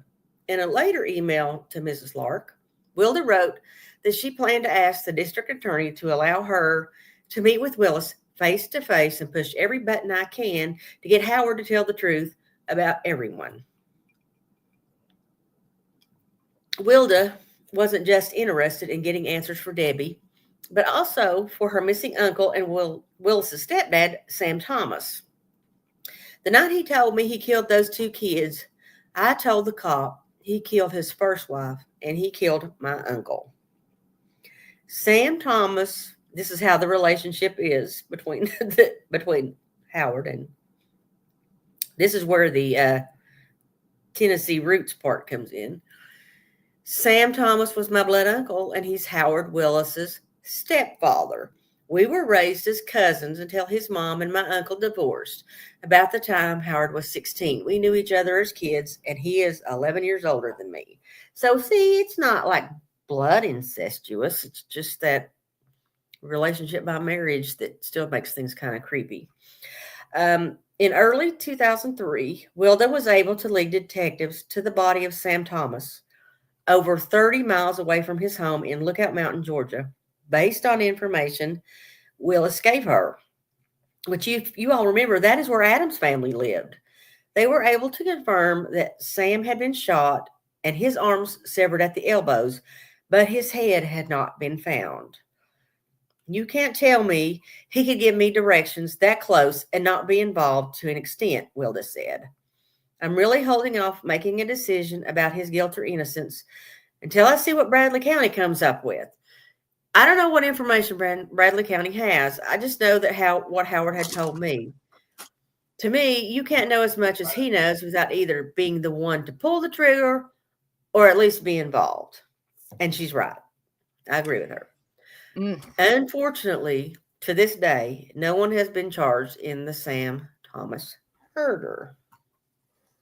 I mean, I commend her for being like, well, I'm going to hold on, making a decision, but like, girl. I think she didn't want to face it, but I think she knew, like, I mean, like married. She said, he knew too much. How could he not be involved? She was married with him for 14 years, dealing with this kind of shit for 14 years. Crazy. She knew him. She knew what he could do. But Betty Willis was arrested and charged on March 4th, 2003 as an accessory after the fact to first-degree murder, 2 counts of abuse of a corpse, and 1 count of soliciting another to destroy evidence. Ooh, that's not good for you, Betty. No, it's not Betty. About 6 months after Betty, look at her, she just looks mean. About 6 months after Betty was indicted, she decided she was ready to get this whole thing over with. She filed a motion for a speedy trial. The court was like, all righty, Betty, you got it. They set a date, December 15, 2003.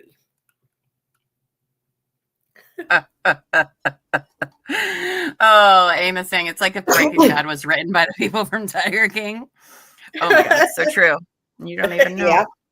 Yeah. Right? So, but just 1 week before her trial, the prosecution suddenly hit pause and asked the judge for a continuance. Their reasoning, they couldn't put Betty on trial for being an accessory after the fact to murder until the actual murderer, her son, Howard Willis, had been officially tried and convicted. Okay. So basically, in legal terms, you can't be the after the fact person until the fact is proven in court, which makes sense. Yeah. Even though, I don't really think that was necessary, but okay, whatever. Okay. So the prosecution says, we got to wait for Howard. And the judge was like, yeah, that checks out. So the motion for a speedy trial was denied. 5 years after Betty was first charged, and now 76 years old, her trial was expected to begin in November 2007 because Willis's trial was expected to commence that October. Spoiler, it didn't. But I found this court hearing really highlights the whole apple doesn't fall far from the tree saying. Oh, yeah. This is ridiculous, you guys. It's hilarious. It is. Sorry. I had to eat some pretzels. I didn't get dinner before we started. I need a snack. You guys know I love my snacks. Snacks. Snack. All right. So prepare yourselves. So Betty appeared in court briefly before Judge Robert Cupp, who she had seen so often that the two had developed an oddly cordial rapport. She arrived with a man described as her common-law husband, Russell Dorman, who sported a shaved head and a neck tattoo. Because of course he did. Because of course he did. But He also, did. she's in her freaking 70s. How old is her boyfriend that he has a shaved head and neck tattoo? Like, what is Betty up to? He could be 70. Around here. Yeah, I mean, I guess that's true, right? I guess, right? Oof. So he calls Betty up to the podium. The judge does, right? Yeah. And when Russell joined her at the podium, the Judge Cup asked him, like, is there any reason you're up here with her? Like, what are you doing? Right? And he said that he thought he meant both of them. And oh boy, that's a real winner. You got there, Betty, just what you deserve, right? So Judge Cupp then was like, well, she can handle herself. Like, go scoot along. What are you doing? Oh boy. Turning back to Betty, the judge asked warmly, how are you doing? I'm pretty good, she replied. Well, you look good, he said, in what was a surreal bit of small talk, but typical in our courtrooms. Okay. That must be that Southern charm y'all are talking about. Yeah. Okay. Well, to another surprise of no one, she also had a history of cycling through attorneys, much like her son. During this whole court proceeding, they're just like in and out, in and out, in and out, which will make sense later. Savage says, just because the wrapper is wrinkled doesn't mean the candy ain't still sweet. Oh boy. That's boy, almost Savage. I don't know if I want to think that way. Not with Betty standing not with there. Betty. Not with Betty. Betty sitting there. That was not sweet candy. She's sour for this. So she like runs through so many attorneys doing, because we're at what, like 5 years after the murders. Well, they're having this conversation, right? And Judge Cupp actually threatened her to make her represent herself, saying, you flushed some of the best defense attorneys. You guys, again, you don't know it yet, but this is a family problem. Okay. It's hereditary. It's genetic. Apple and tree, which you will see. Yes. Now, Judge Cupp then asked her, are you going to represent yourself? Are you going to hire a lawyer? Do you have the ability to hire one? To which Betty responded with yes. Then came the judge's final jab. He said, is he going to have the ability to put up with you? You may want to go out of this area if you don't want to come back. This part I don't understand. I remember it happened, but I don't understand it. But Betty was permitted to move to Oklahoma while on bond, waiting for her trial. But unfortunately, Betty died in October 2009. I'm sorry, I don't know what noise to make. I don't either. It's like, okay. I know somebody wants to say something, but I'm not going to speak for her. She'll speak later. Auntie Marie Hawk Holmes was also charged with an attempt to tamper with evidence for trying to get Wilda to destroy Willis's confession tape. She entered a best interest plea. I'm not sure what that means. I haven't seen that before, but okay. Me either. I guess, I don't know. Just plea to it and get it over with. And was sentenced to 2 months in jail. Marie died on August 28th, 2011. So I don't know much. I mean, I couldn't find much about Marie. I'm not going to say that she sucks as much as Betty. She had quite the obituary, though. Tell you what, they named everybody, I think, in all of Tennessee in her obituary, Marie's. Everybody except Betty. By the way.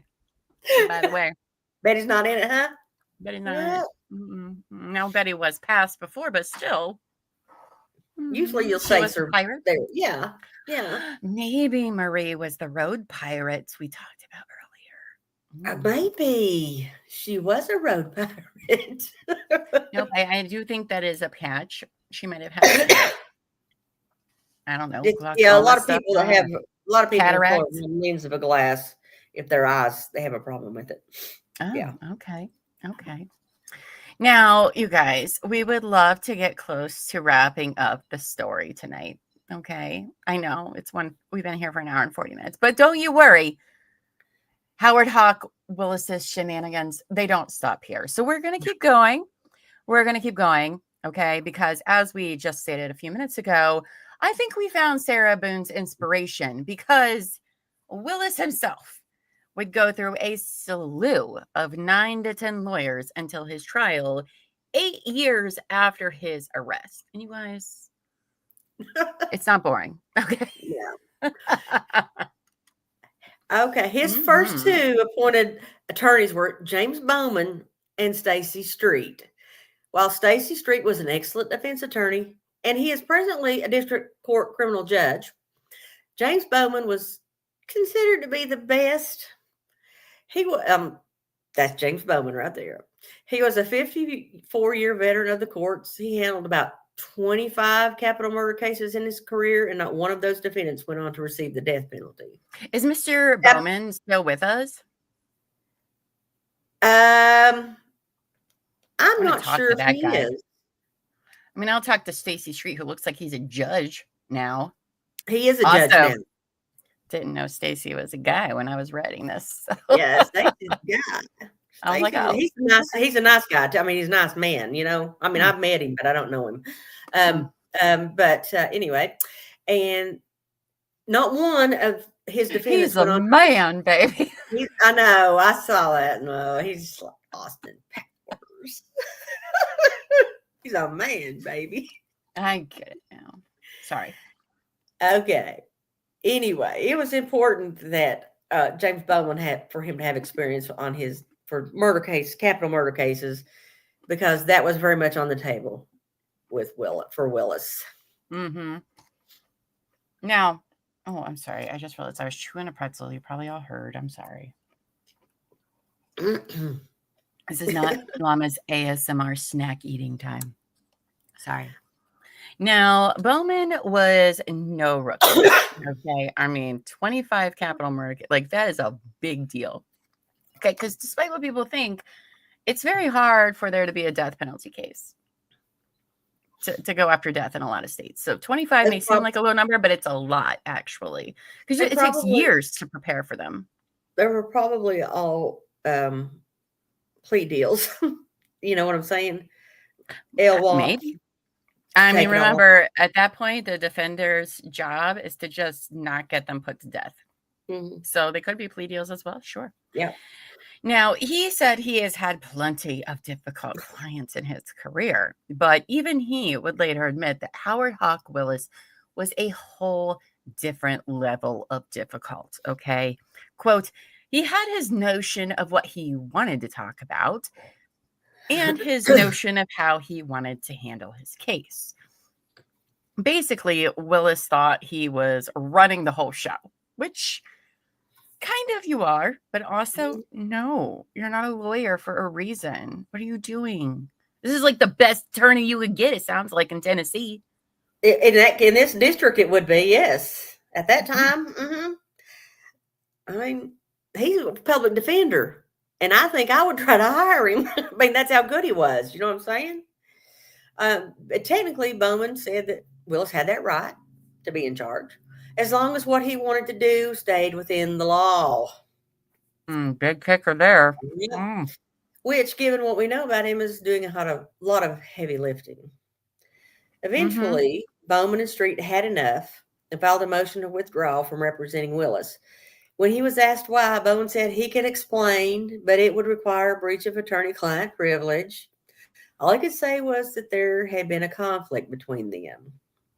Bowman, Who wants to bet that he asked his attorneys, Bowman and Street, to break into Daniel Foster's trailer and take his clothes and wrap the chainsaw and put it under his trailer. Who thinks he asked his lawyers to do that? Oh, he definitely was asking his lawyers to like frame somebody. That's basically what they were saying without actually saying it. So now Bowman explained that both he and Street had constant issues with trying to get Willis to cooperate. He wouldn't give them key information or stay focused, and he'd keep sending them down weird investigative rabbit holes that had nothing to do with the case. I went down rabbit holes myself because of you, stupid Howard Hawk Willis. Now, Willis also loved demanding evidence so he could review it, but then he'd refuse to actually review it. Okay. That sounds like somebody like Sarah Boone. Oh my gosh. What? She did the same thing. She said, I need my discovery. That's too much to look at. Right. Ooh, I don't like it. Yeah. I don't want to do that. Still, Bowman admitted that Willis did help a bit, mostly in giving background info. But the second they tried to get him to talk about what happened around the time of the murders, he completely shut down. Basically, his own lawyers were like, he wouldn't listen, but he's legally allowed to be his own worst enemy. Now, I will add this, that they lasted about 18 months, which is about the longest time that his lawyers stuck with him, because after that, it was just like. Yeah. But also, like, I mean, all the other attorneys are great too, but like, he got the top 2 in the first round. Okay. He did. He did. Like, he did. With experience and, getting people, because he's up for the death penalty, y'all. Okay. And here he was assigned 2 of the best lawyers you could possibly have. Again, the other one's great too. Not knocking them, but like, what? Why are you trying to fuck this up, Willis? What are you doing? Okay. So next on the revolving door of defense attorneys then were William Lawson and Gene Scott. Why? Oh my gosh. Now I need to know why William Lawson, why he has a mugshot. I kind of do too. What do you do that he gets a mugshot? Oh no. And then Gene looks like a Gene. Gene's just happy to be here. He looks like a Gene. Yeah, right? Yeah. I don't know why. We may have to I might have to dig into that rabbit hole, because obviously we didn't see this.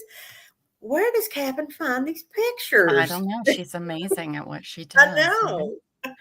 Now, Lawson had already handled 2 capital cases and thousands of others. But even before he really got started, he had a feeling this wasn't going to last long.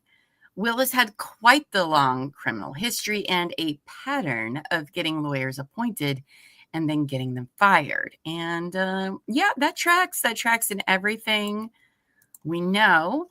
Hold on. We are getting a message. We're getting a message from producer Amy. She is saying, stealing money from his clients. Oh, no. Oh, no. Attorney Lawson. Oh, no. He was arrested for stealing money from his clients. That's not looking great. What year was this? Oh, 2019. Oh, that was recently. How did I know? Oh, recently. I was living in Boone then. That's why I missed that. He stole more than 64 or 65,000 from his clients. Well, he has no murder. No. Just kidding. Yeah. So he's charged Lawson with 1 count of theft over 60,000 and 1 count of theft over 1,000. He turned himself in and had a bond. Oh, he definitely worked his way out of that one. That doesn't even sound like a 61. Okay. Anyway, back to the story. Okay. But I'm glad we got that update. Thank you. Thank you. Captain and Amos for the behind-the-scenes update. On top of things. It's probably Willis's complaint. No, I'm just kidding. That was 10 years before. No, maybe it was. We don't know. At first, Lawson tried to do his job, but he said the biggest problem was simple. Willis just wouldn't talk to him about the case. He tried to investigate, even without Willis's help, but kept hitting walls. Willis wouldn't discuss Betty Willis or Daniel Foster or the statements Willis made to Wilda. Lawson was looking for anything that could explain or soften the case against Willis. His freaking job. He's just like, dude, give me something. Like literally anything. Right? Lawson said Willis never once claimed he was innocent, never offered a defense theory, never mentioned acting in self-defense or under duress or in defense of someone else. Nope. He also explained something really key. Any defense strategy they used had to be credible because juries can smell nonsense from a mile away, right? And in his view, okay, that's true. And so in Mr. Lawson's view, given the mountain of evidence, this case was really just going to come down to the penalty phase, meaning the only question that was left was whether Willis would get life or death, not if he was guilty or not guilty. Okay, and that was like, ooh, you're not winning that one, bro. Okay, you're going to have to give me something if you don't want to, die. Trained and left the station. Mm-hmm. On September 28, 2005, Lawson filed a motion to withdraw just 2 days after Willis told him that he'd filed a complaint with the Board of Professional Responsibility, which is he looks like a Karen. Huh? He looks like a Karen. Look at him. him. He looks like he wants the manager all the time. All the time. Always wants the manager. And fun fact, Willis hadn't even filed it yet. That wouldn't happen for 2 more weeks. He said, I just filed it, but he hadn't yet. But in the motion, Lawson referred to Willis as a blatant provocateur, and that he said to the press at the hearing that this meant liar. He's a liar. Just to be clear, he's a liar. I want you to know that. In case we have listeners who don't follow trials like we do. Yeah. This is all this stuff that these lawyers are saying, first and foremost, is not normal. Okay. A lawyer will go through leaps and bounds to not talk about a client, past or former, in bad ways. Right? Because it doesn't look good as them, right? Like if you're hiring a lawyer and you're like, well, he just talks shit about 3 of his clients and putting all their dirty laundry in there, you're not going to want to hire that guy, right? Yeah. So lawyers usually do not say anything negative about their client no matter what. Okay. They really try not to. And this is when you know you are a shithole client. You've caused a bunch of problems when you have a slew of lawyers being like, no. This guy sucks. He's a liar. He's the worst. Okay. Oof. Yes, Amos. Your own lawyer calling you a liar. Yeah. Remember the one before that was like, basically he asked us to do illegal shit. We were like, no. Bye. No. Right. So now lawyers can withdraw for all sorts of reasons, right? Maybe they already worked with somebody that was a witness, like conflicts of interest, things like that, right? That happens all the time. But this was not like that. No. Some of the attorneys were because of that, but that's because he ran out of options. So, now, as for Gene Scott, the co-counsel that was with Lawson, he didn't have any major issues with Willis at the point, so he stayed on. Also, if you remember his picture, of course, he looked like a guy that would stay on. He's just happy to be wherever, it looks like. Yeah. But even, see? There he is. Right? Like, I'm here. I'm happy all the time. Right? Anyway. But even he admitted that Willis and the judge didn't exactly get along. In all fairness, they clashed, he said. After Lawson tapped out, Woody Smith stepped in to replace him and teamed up with Gene Scott.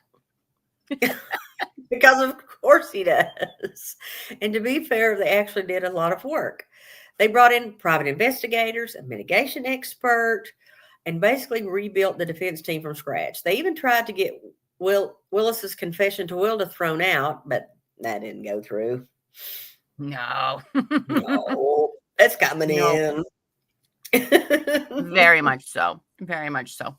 But Willis, you guys, wasn't giving up, though. He wanted to file a motion to suppress everything found in his mother, Betty Willis's house. Okay. Why? Okay. Nothing happened there. Nothing happened at Betty's house, though, you guys. But we don't want it in there. No.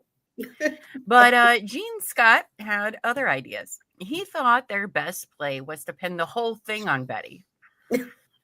Okay.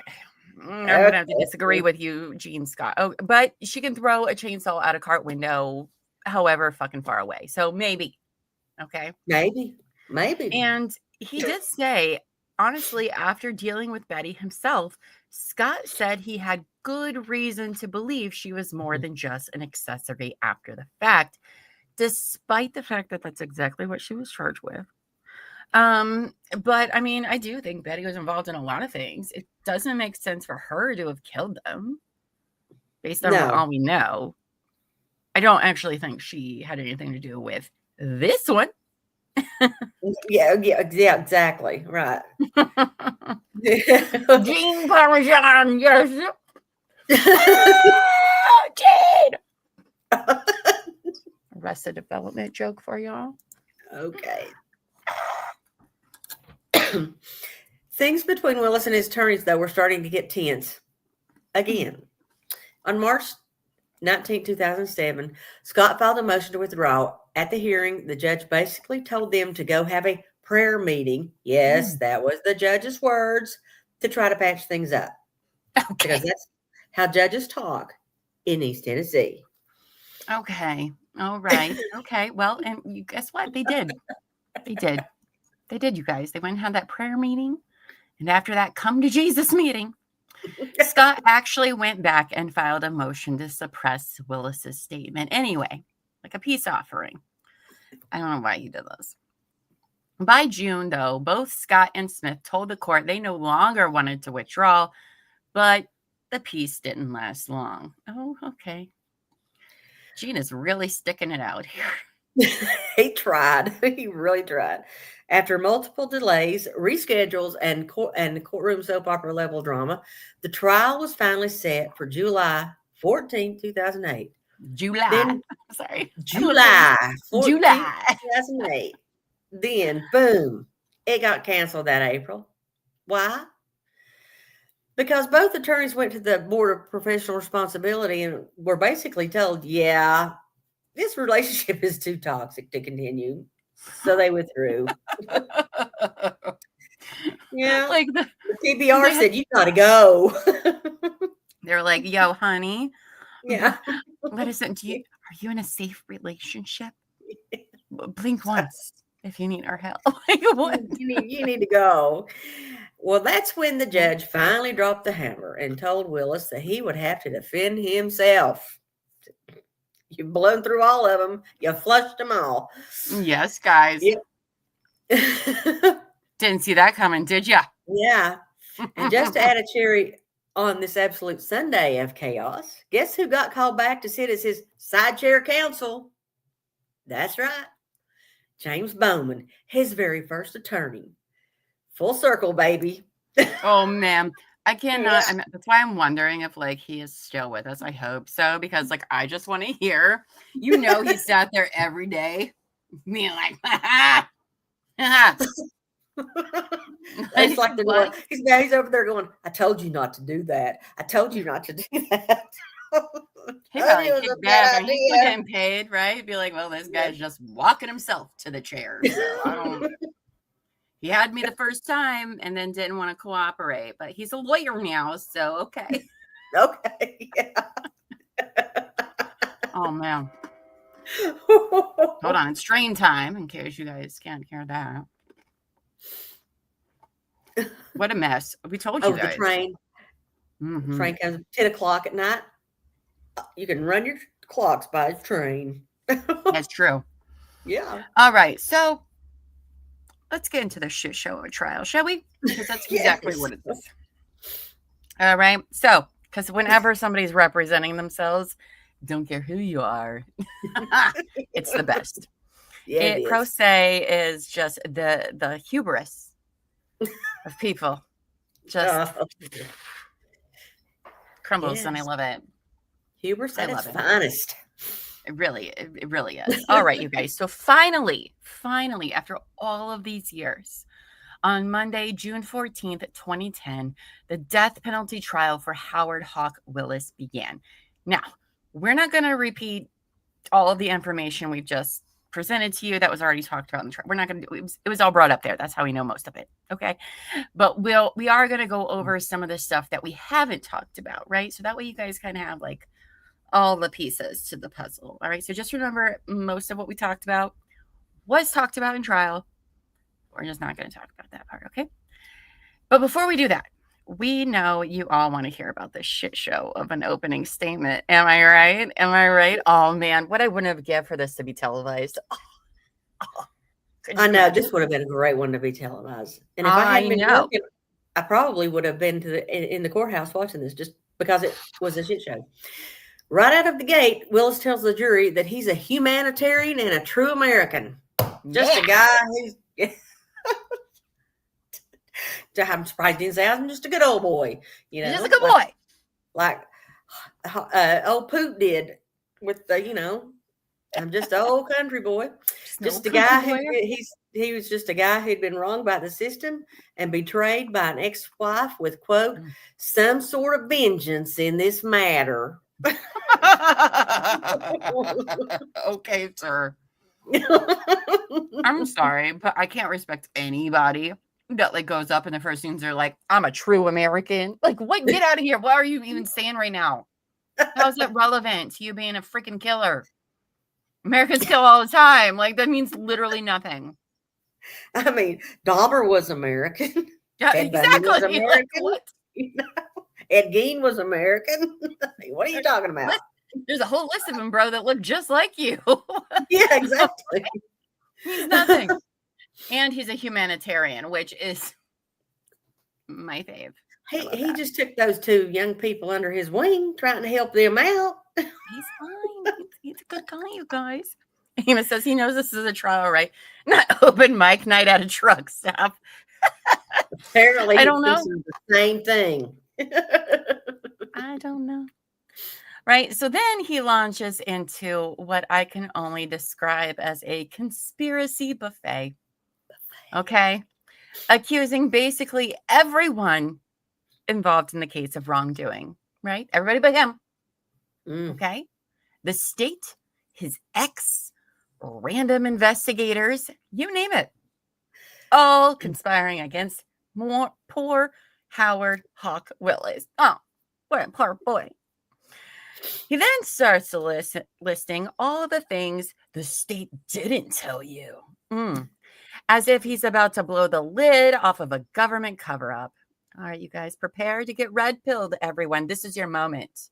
We're all about to be red-pilled by Howard Hawk Willis. This fucking guy. Okay. Can't even. They didn't tell you that I've been a resident of Georgia for years. Okay. Who cares? Who cares? It doesn't matter. I don't have to be a resident of a state to go there. I know. Who cares? I mean, well, why did you come to Tennessee? Maybe if you'd stayed in Georgia, then you wouldn't even be here in this mess. They didn't. And then he said, they didn't tell you that I was up here for a mission of forgiveness to make up with my mother. A mission of forgiveness. I'm surprised he didn't say with my mama. I just want to say he might have. I just might have changed it for my northern. No, I'm just kidding. That's a direct quote. But I do love how you don't have to like change your accent at all to read for him, and it's amazing and perfect. I love it.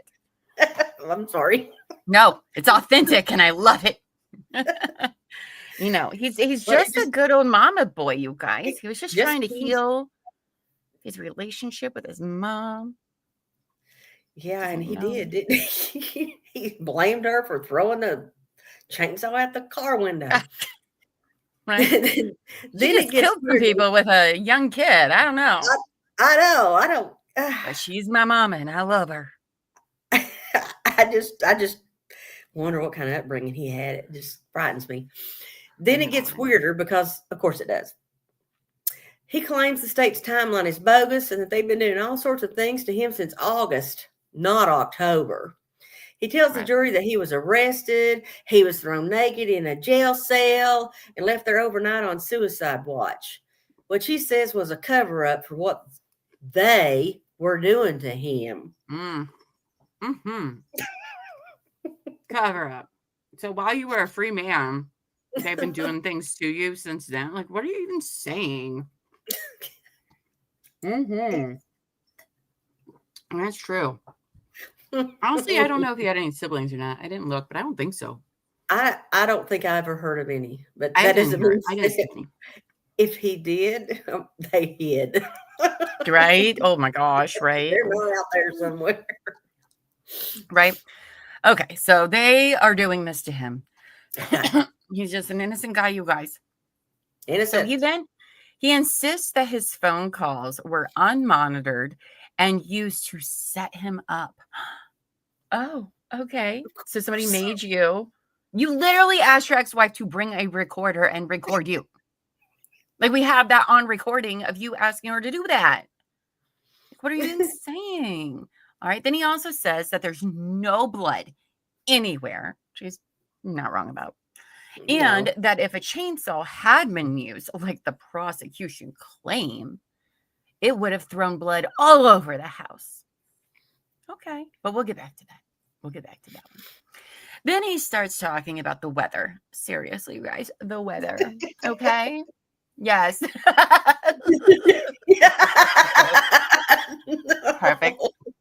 Perfect. Like it. All right. So here's his argument. Okay. He says it was hot in Rossville, Georgia. So there's no way Adam Christmere would have been wearing a jacket. Shut up. What? Sir. Okay. You don't let weather get in the way of fashion, first of all. And two, what kind of... No, it's too hot. Nobody's wearing a jacket. That's... What? Yeah. That tells you nothing happened because the jacket's a lie. Gotcha. Like, I mean, no offense, but like this kid, like, left his parents' house. I doubt he has much shit. He probably has like 2 bags of stuff that's his. So he's just going to take it around everywhere. And like, I still wear sweaters in the summertime. Well, like, I mean, we just watched a grown man spend like 3 months wearing a beanie inside a house. So, that's true. In fairness, though, that Big Brother house is cold as shit, though. I know, but that so your outerwear is not necessarily conducive to your weather. Rob Zombie hasn't made a movie about this yet. No. Oh, I know. Wouldn't that be amazing? That would be. That would be. Oh my goodness, you guys. Yes. And then, after spending several minutes claiming he's a victim of a massive setup, Willis hits the jury with this gem. Ladies and gentlemen, I think this crime is horrendous. It is terrible. Profound. But ladies and gentlemen, there's no forensics on that gun to tie it to me. He then proceeded to declare, this is my favorite part, that Adam and Samantha were actually members of a street gang, the Crips, and were professional criminals. What? The Crips? Yes. Yes. Really? We ain't got no Crips here. He said that with a straight face. Like he thought people on TCWT would say, we ain't got no Crips here. Now, you want to talk about the Ridge Runners up there with the moonshine? We can talk about those. You guys got the cornbread mafia or whatever y'all call it down there. The Crips, this 16 to 17-year-old from some small ass town in Georgia. It's like 50 people are members of the Crips. Yeah. Sir. Yeah. I'll be honest, I'm really starting to understand his previous lawyers. Like, is it too late for us to withdraw from this case? Because, like, oh my God.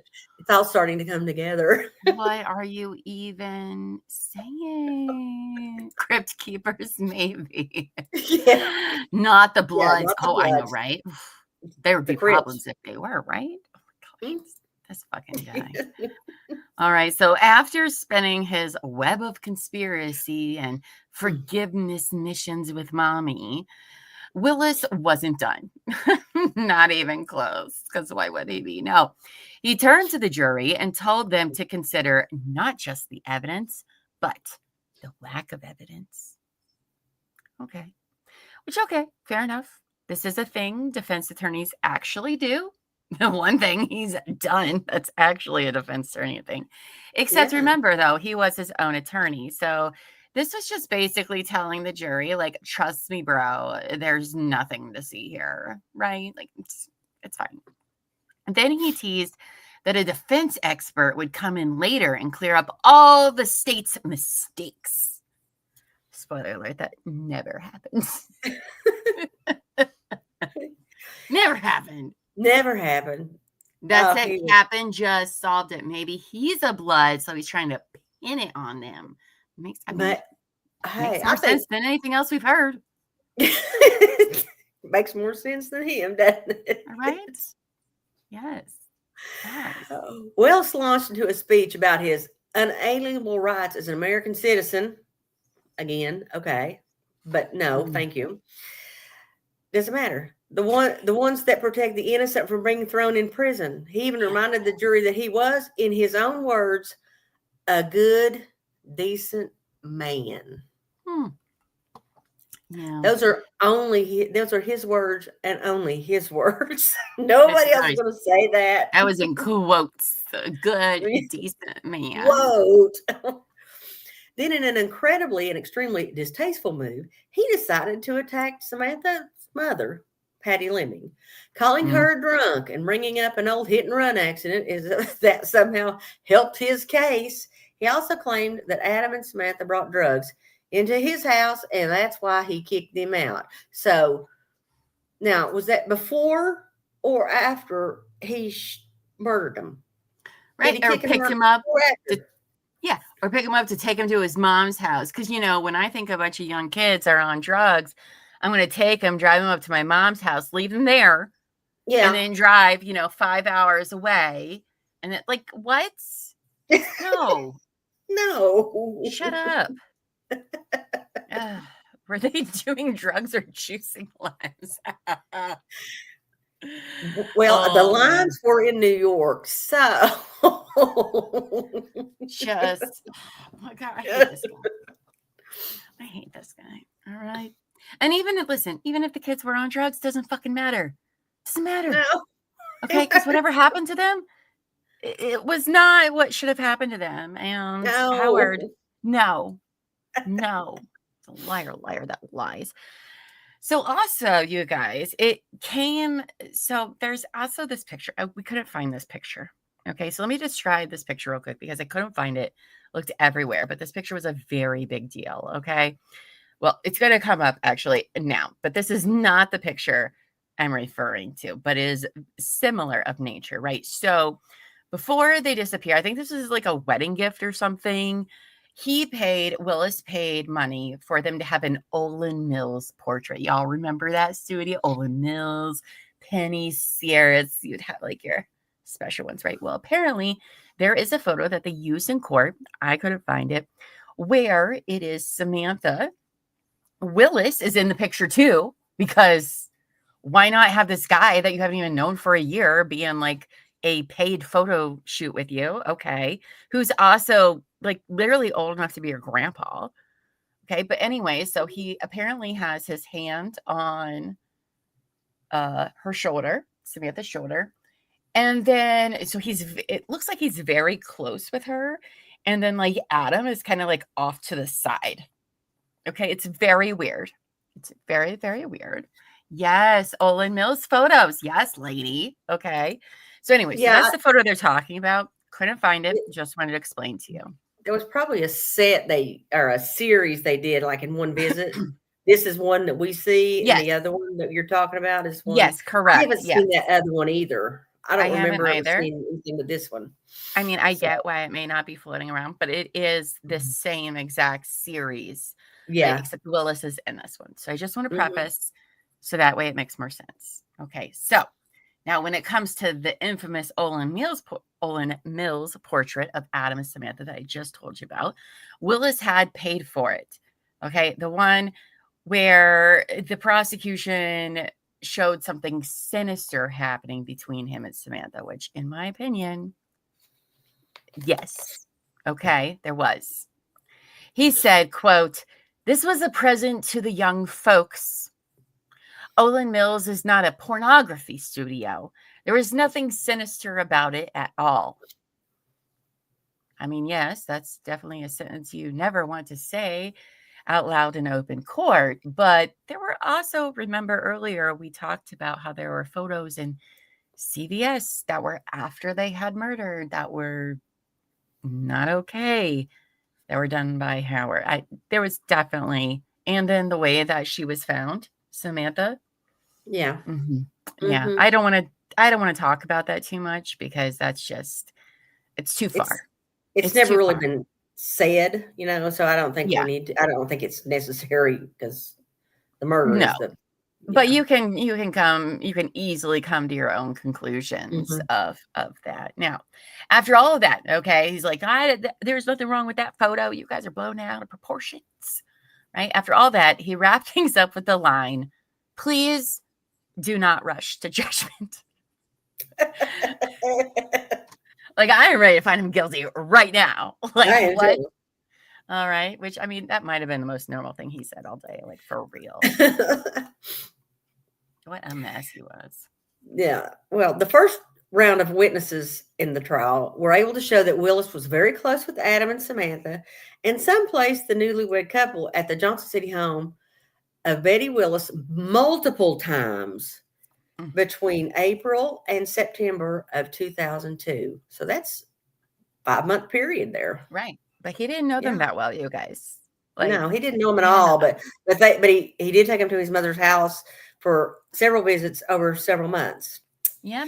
And he paid for photos and all sorts of things. But he didn't know them. Let them get married, helped them get married and all that stuff. One of those witnesses was Dr. Vicki Ryan, a veterinarian at the East Ridge Animal Hospital in Chattanooga. On December 25th, 2002, she checked in a dog named Doge for boarding. The paperwork listed Samantha Christmer as the owner, and guess who was the emergency contact? Howard Willis. Because of course he was. Didn't know them. He didn't know them that well. Nope. No. No one ever came back for Doge or Dodge or Doggy. I don't know how they said their pets' names. I think it could be Doggy, right? Maybe it is. Okay. Right? It could be. I don't know. Okay. Either way, that was the pet's name somehow. So months later, when Dr. Ryan learned of the murders, she adopted the dog herself. Ugh. Now, no, Dr. Ryan isn't some star witness, but I just wanted to talk about her because I'm sure that what she did would have meant so much to Samantha to take her dog in like that and to know that her little fur baby was loved and taken care of even after she was gone. So, props to Dr. Vicki Ryan. Yes, thank you. You are a hero. You are a hero.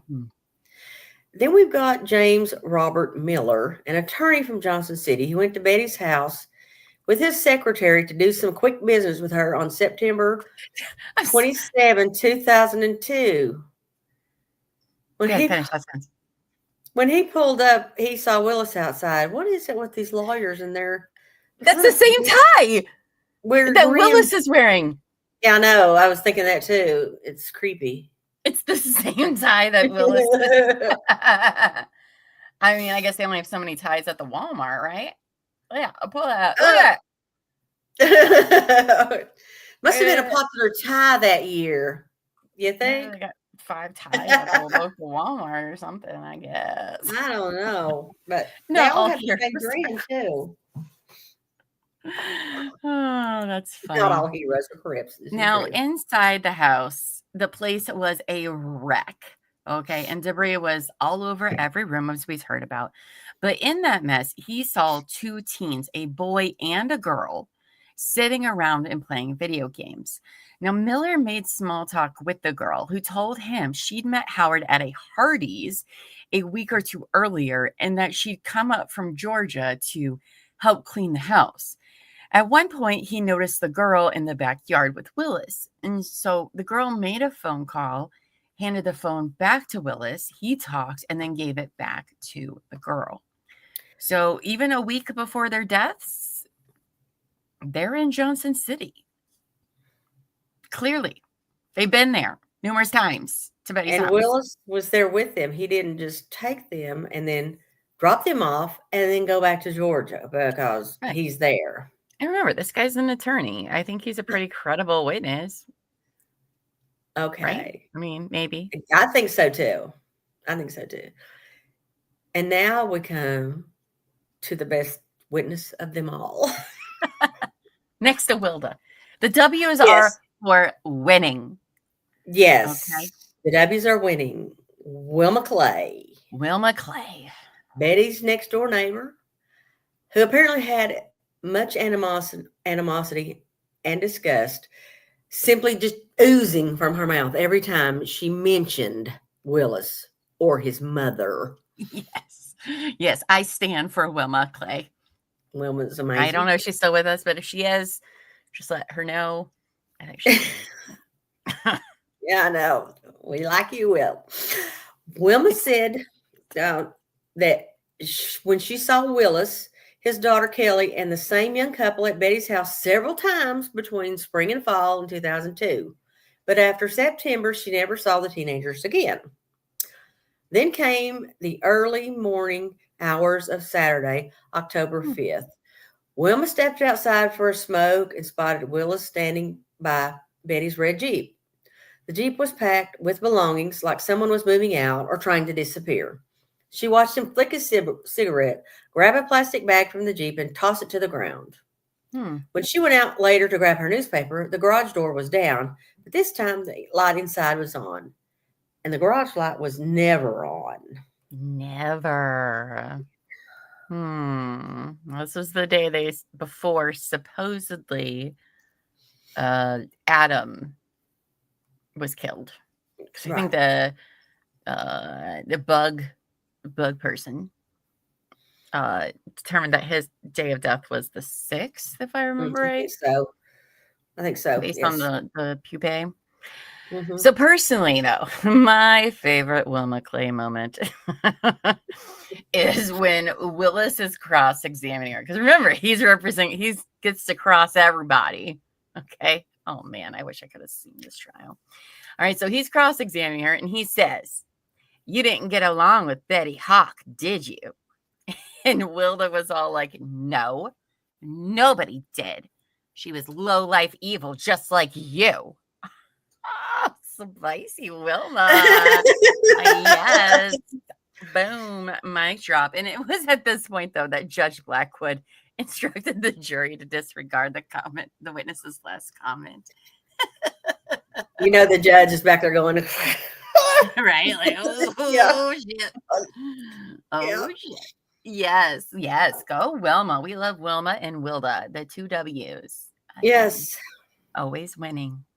Speaking of winning, Wilma kept winning, okay? Because after the fact, after all this has happened, Betty's house, to no one's surprise, was condemned and torn down. So the Clays bought her lot. They planted some trees and let what was once a site of horrific darkness be overrun by nature's beauty, which Captain is like, girl, it is 2 trees. But you know what? Still. It has to look better than that house did because we saw the inside. So, you know, the outside was disgusting too. Oh, we went too far.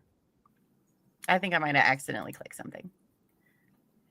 There we go. Oh, no. I won't touch anything, Amos. No hands. No, see, you can see my hands. You do it. There we go. There's the pretty lot. That's where the house was. Right? I took that picture too the other day. Yes. I went and look at that. Took a little drive definitely around. What is that? Like an apple tree or a peach tree? It looks like there's an apple tree. Yeah, and you see that definitely shed. A fruit. You see that shed over to the left? Yes. Or of the picture. That is Wilma's properties on that side. Their house is over there. Oh, okay. Wilma, the Clays is over there. Oh, okay. And on that fence that's behind them, that would be Marie's property. for her house.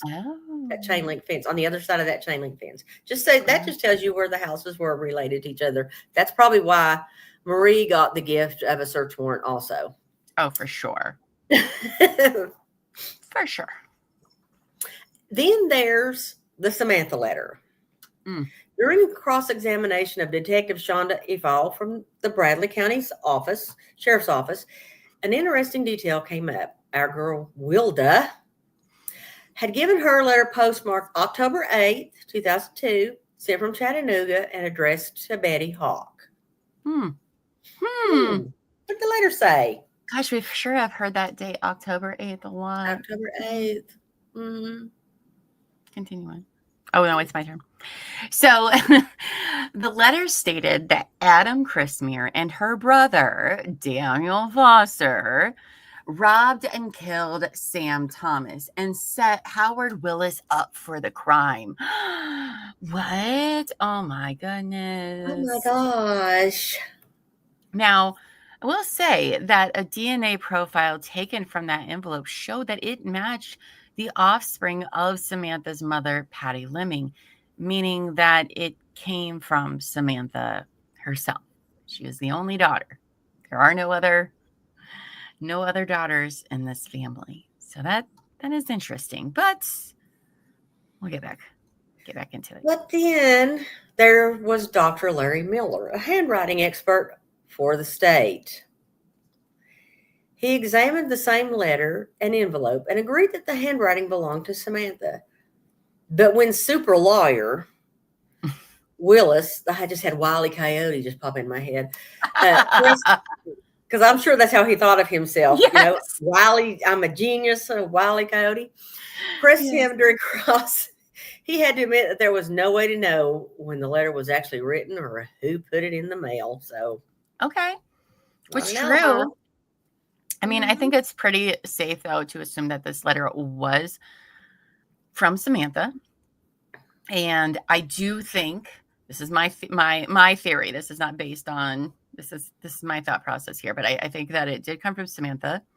I think that this is one of those things that Willis told Wilda to wait for before she called the cops about the chainsaw. You know, hiding the chainsaw under Daniel's house and then wait for everything to come together. I think that this was one of the things he was referring to, because you remember that dumbass plan he had that we talked about a little while ago. So I think that she was forced to write it. And he was actually, if you paid attention to the December 8th date, we've repeated that date several times, because guess who was down by Chattanooga in Georgia talking to the Bradley County Police? He rescheduled from October 4th to October 8th. Yeah. Oh my gosh, the same day that the letter was postmarked. Oh my gosh. They didn't help you at all, Willis. No. Idiot. God, it doesn't take a rocket scientist to know how dates work. Anyway, though, I mean, I will say this. When you think about what must have went down to get her to write that letter, that poor girl. I don't think, by the way, I don't believe anything she said to be true at all. It's so weird how it fits, you know, Willis's narrative of what happened. And yeah, I don't know. It disgusts me. You know, I know these two are married, but they're still babies.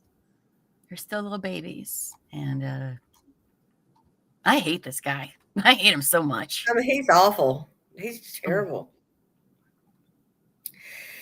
Then TBI agent Bradley Everett took the stand. He testified that when he tested the white tennis shoes, which were apparently bought with the Pop Top air fresheners at Walmart, remember that, and clothes Willis was wearing when he arrested, there was no blood on them. He also stated that no blood was from either victim was found at Betty's house either, which is interesting because that place was trashed. That place was trashed. Trashed. It really, really was. And that does confuse me a little bit, because that place was, I know, but wrecked. There's no way you could clean up. But there were parts of carpet missing. I'm not saying they just lucked out, is what I think. Right. Happened. It could have been that. just because they didn't find blood doesn't mean that wasn't there, because you could also get inconsistent results, right? When something's clean, you know that they cleaned up blood there, but you're not going to get that result. And I think that's a lot that what happened. That's Plus, right. okay, so there's no blood on the shoes he was wearing. Like, okay, and that's not whatever gotcha you think it is, Willis. I mean, change your shoes. you can change your shoes at any point. Like you probably and you bought those. If I remember right, the date on that receipt is after the kids would have been dead. Maybe you got replacement shoes. I don't know. Exactly. That's what I'm saying. Because we don't know that other shit he threw in a river, a different river that he told Wilda about. Remember? He might have thrown those shoes in the river, and people wouldn't have. Yeah, that'd be just like shoes in the river. You see that all the time. Nobody cares. Though he threw the murder weapon in his mom's yard. So I don't know with this fucking guy. Okay. I know. That was like, okay, why didn't you throw that in the lake too? I mean, you were already there. You were already at the lake. Why would you leave it? Oh my God. Anyway. Thank God he was an idiot. So, and to testify more about how trash the house was, Willis called Dr. Robert Allen to the stand, who just happened to be Betty's next door neighbor and her physician in 2002. He testified that around September 15th, Betty had been hospitalized after showing psychotic behavior, paranoia, and anxiety. And this man does have a story. He does. We're not going to get into it. Tell that after here, just a second. Mm-hmm. When he went into her house that same month, he said that it looked like something out of a horror movie. Graffiti on the walls, appliances flipped over, busted toilets. That bothers me a lot for some reason.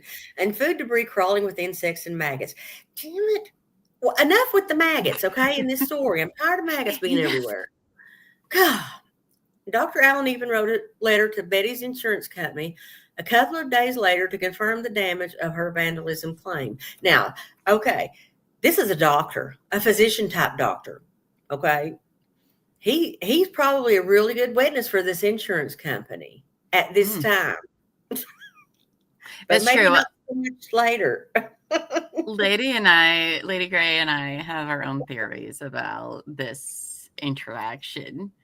Mr. Dr. Robert Allen does find himself in some legal trouble later, as do apparently many people in the story, as we learned in researching. Some car chase, driving under the influence, having a gun he wasn't supposed to, drugs, vandalizing his own jail cell by removing a nail. It's not that serious.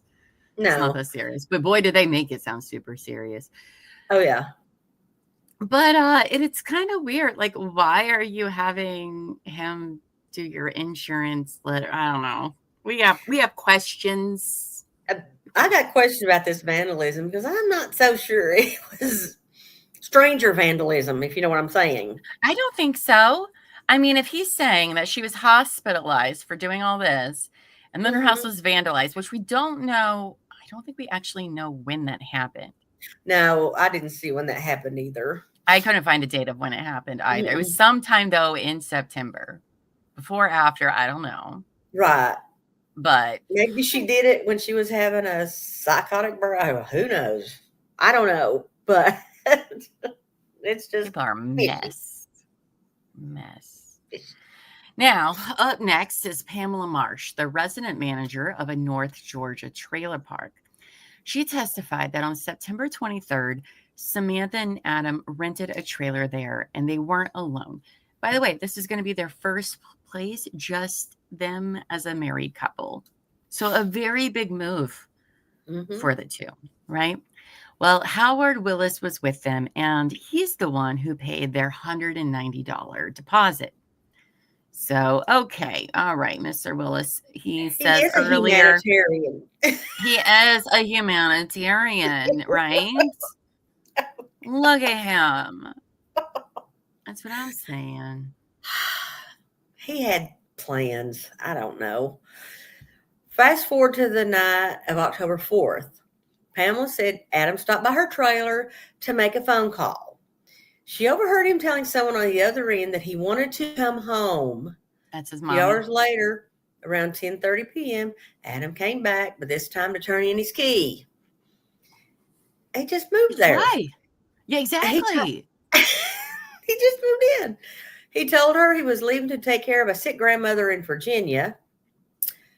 He even sat on the porch with her for a while before Willis pulled up in his vehicle, and Adam left with him. Pamela never saw Samantha leave that night. I will say this is one of the few things that occurred in this story that just like really confuses me. Like, I don't know what's going on here. I don't know what would make them turn in a key after 2 weeks. I mean, even if Howard is paying for the place, why is he turning in his key after 2 weeks? First of all, and then he tells us he's crying to his mom that he wants to come home, but he has something else he needs to do for Howard. And then he turns in his key, and then talking about a sick grandma in Virginia that he didn't have. I think that was a story to that woman to get out of the lease, or I don't know, to explain why he was leaving the trailer park with a stranger. But maybe so she wouldn't wonder where he was. She wouldn't be one to say, well, he didn't show back up. You know what I'm saying? So the 23rd, they sign or they get the trailer or whatever. Hold on. What day so they get the trailer, okay, on the 23rd. So that is 2 days later, 2 days later on the 25th is when Samantha checks her dog into the like little doggy hotel thing or whatever. All right. So she's checking her dog in. And then, however many days after that, until the 4th, we know that they were in Johnson City at the end of September because Lawyer Man saw them there. Right. And then somehow they come back before the 4th. They have dinner with her mom. He talks to Pamela. Like, where were things supposed to go from here? That's where a lot of my question marks are, is like, okay, what did him and Sam then, what were their plans? I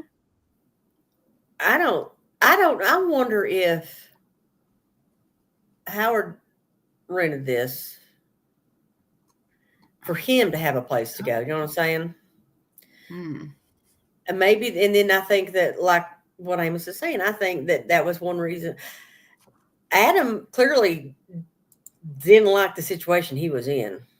I mean, when he told his mom he wanted to come back home, but he had to do one more thing for Howard before he could come back home, which who knows what that was in his head, what he was told, what he planned on or thought he was going to do. I don't know. This is the part in the story where there's a lot more questions than I could find answers for. Obviously, we were never going to get answers because sadly, Adam and Samantha were murdered shortly after this.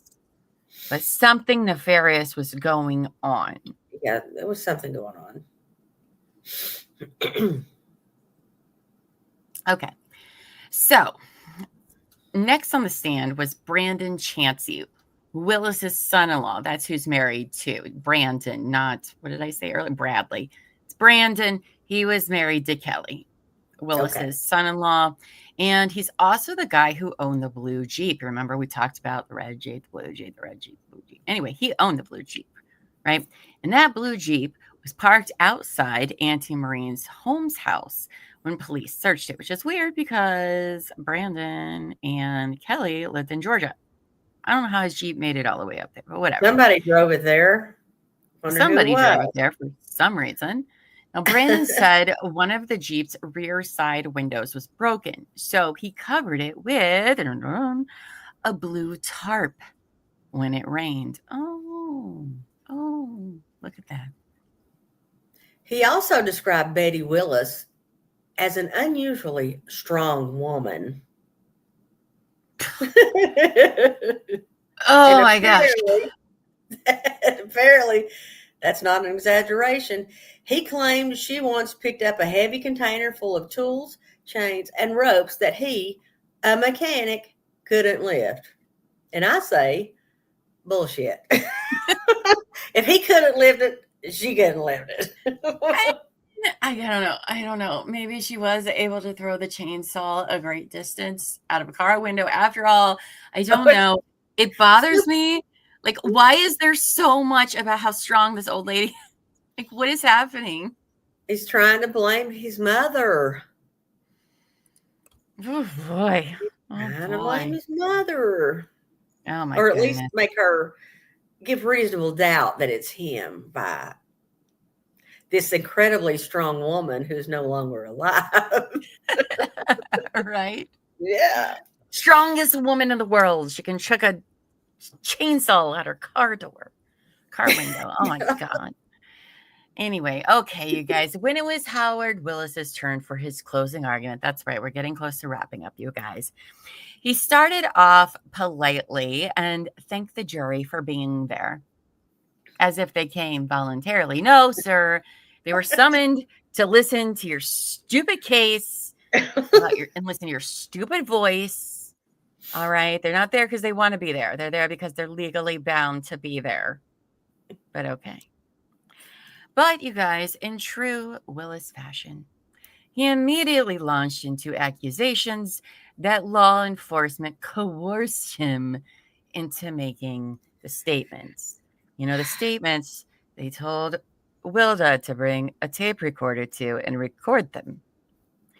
And the ones he said out loud to his own mother on the jailhouse phone calls that said, "Your call is being recorded." Okay. These are recorded. He asked the jurors to really think about why there was no trace evidence, no blood, no bone, no flesh found in the chainsaw that was supposedly used in the murders. Now, that he is asking them some good questions right there, but there is more. I mean, it's a fair question if you didn't listen to any other parts of the trial. No, okay. Just forget all the other stuff. Forget all the other stuff. Yeah. Right? Don't listen to all the evidence. I mean, I would seriously consider that, you know, if you didn't lead Wilda and the police right to the freaking chainsaw. And you didn't confess. Right? Like, oh, I led them to this chainsaw that has nothing to do with these murders, but it was hidden in the woods that my mom threw, but it's not involved. Okay. Right? Oh, and also if Dr. Mona Stevens, another MVP, the medical examiner, hadn't told the jury about the pair of shorts Adam was wearing that had evidence of chainsaw activity.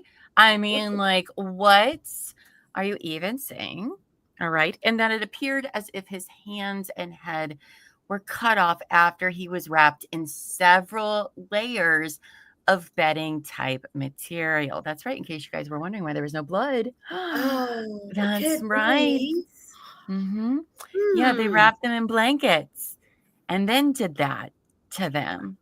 Now, I think blood would still get some places, but probably not as much, right? And plus, at this point, they're dead. Well, so. he was dead, so it's not going to be spurting.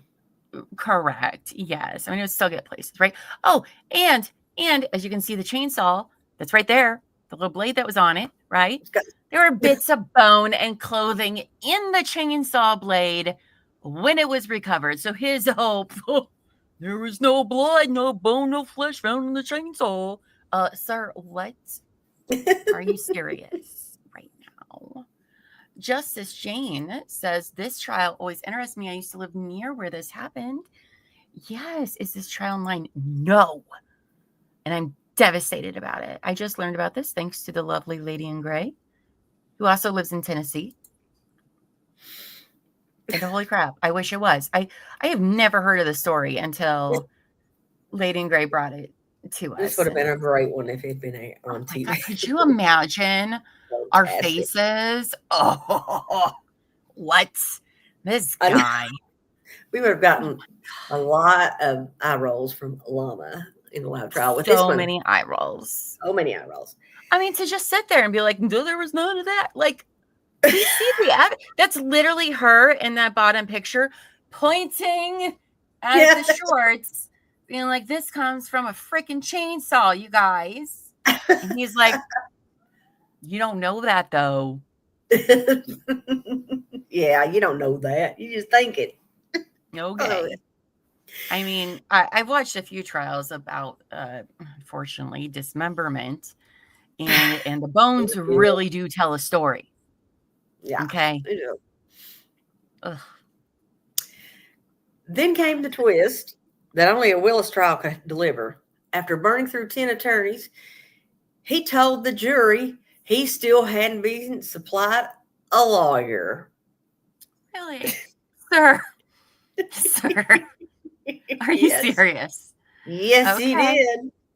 He wouldn't Okay. give me a lawyer. Right. Everybody's conspiring against me. I'm a true American, and I have that right. And they wouldn't give me a lawyer. Okay. He also accused his ex-wife Wilda of perjury. Ha! Yeah. Of all people, I know. Mr. Liar Liar who lies about everything. Okay. A liar. And in what can only be described as courtroom chaos, Wilda, bless Wilda, was escorted out by the chief bailiff, apparently for making faces at Willis while he gave his closing statements. Yes. First of all, iconic, Wilda. Iconic. Again, love you. Second, I probably wouldn't have been able to hide my facial expressions during this nonsense. Could you imagine me in the courtroom, Lady in Gray? I'd be like, yeah. You'd be going the whole time. You'd be getting a knock. Bailiff would be going, "Excuse me, ma'am." Excuse me, ma'am. Just this Jane asked, does Lady in Gray have a channel? No, she doesn't yet. No, Lady in Gray is one of our fabulous mods. She's also part of our staff. She writes, she researches. I've conned her into guest co-hosting some shows because I'm very persuasive, they say. Peer pressure. But no, she's starting to do more shows here on our channel as well. So I love it. Love it. But yes, she does all of the things. She wears a hat of many hats. I forget how to say it. But I don't do as much as Amos. That's true. Or Llama. Or Terry. Or Cap'n. Because Cap'n is like the goddess of the slideshows. I'm just saying. That's true. That is true. Yeah. All right. So okay. Now, where were we? Oh, yeah. Nonsense. Willis pointed out that while the gun was matched to Samantha Christmer's murder, there was oh God, I love the tinfoil, thank you. There was no DNA linking it to him directly. Then he turned on Dr. Erin Watson, the state's entomology expert, dismissing her as just a doctoral candidate when she worked the case. Yeah, fuck you with your doctorate degree. Yeah, like, okay, sir. She's probably still smarter than he was. Exactly. Like, yeah, she's just a bug lady. He admitted that some of his own witnesses had tried to stab him in the back, but blamed the media because, as he said, who would want to be associated with this case? Fair enough, Howard. Fair enough. Okay, hard to argue. But you dragged James Bowman back into it, didn't you? Also, thanks for the comment, Justice Jane. I hope if you like us, please like, subscribe, hit the notification bell. We do stuff all the time, all over the place. So we always got something going on. Well, this week is the 1 week I didn't do as much in the first time in like 6 months. You would think I took the week off. I did not. Instead, I was working on this. I was like, do not bother the talent. I am busy putting this together.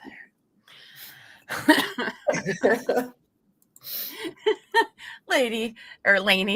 But did anyone try to chainsaw him in the back? No, it's because the chainsaw was over there where you can't see it from your car. His mom threw it so far. His mama threw it so far.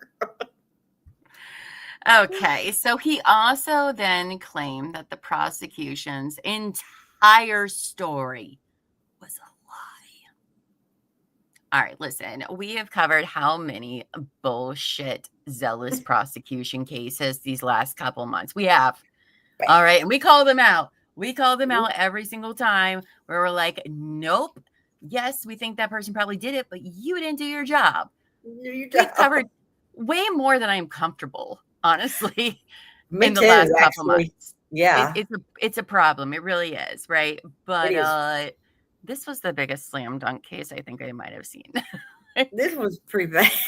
I mean, It's when you confess and it's recorded and you ask to bring the tape recorder so you can talk. I mean, right? And then you lead them to evidence. What? Oh my goodness. I know. Now, not only did he say that the prosecution's entire story was a lie, he also accused Patty Lemming, Samantha's mother, of fabricating stories to protect her family. Says Mr. Fabricator of Stories. Like, what? And in case you guys are wondering, yes, and that is Mr. DNA of Jurassic Park. Elwoofie's not watching. I did put together this slide for Elwoofie. I only did a few of them. I like that one. That's cute. Justice Jane says, I'm going to have to rewind, but yes, you will, girl. Yes, you will. How Yes, did you Howard will. meet the young couple? Well, he actually had a daughter who was around the same age as this young couple, and Samantha's older brothers knew Kelly.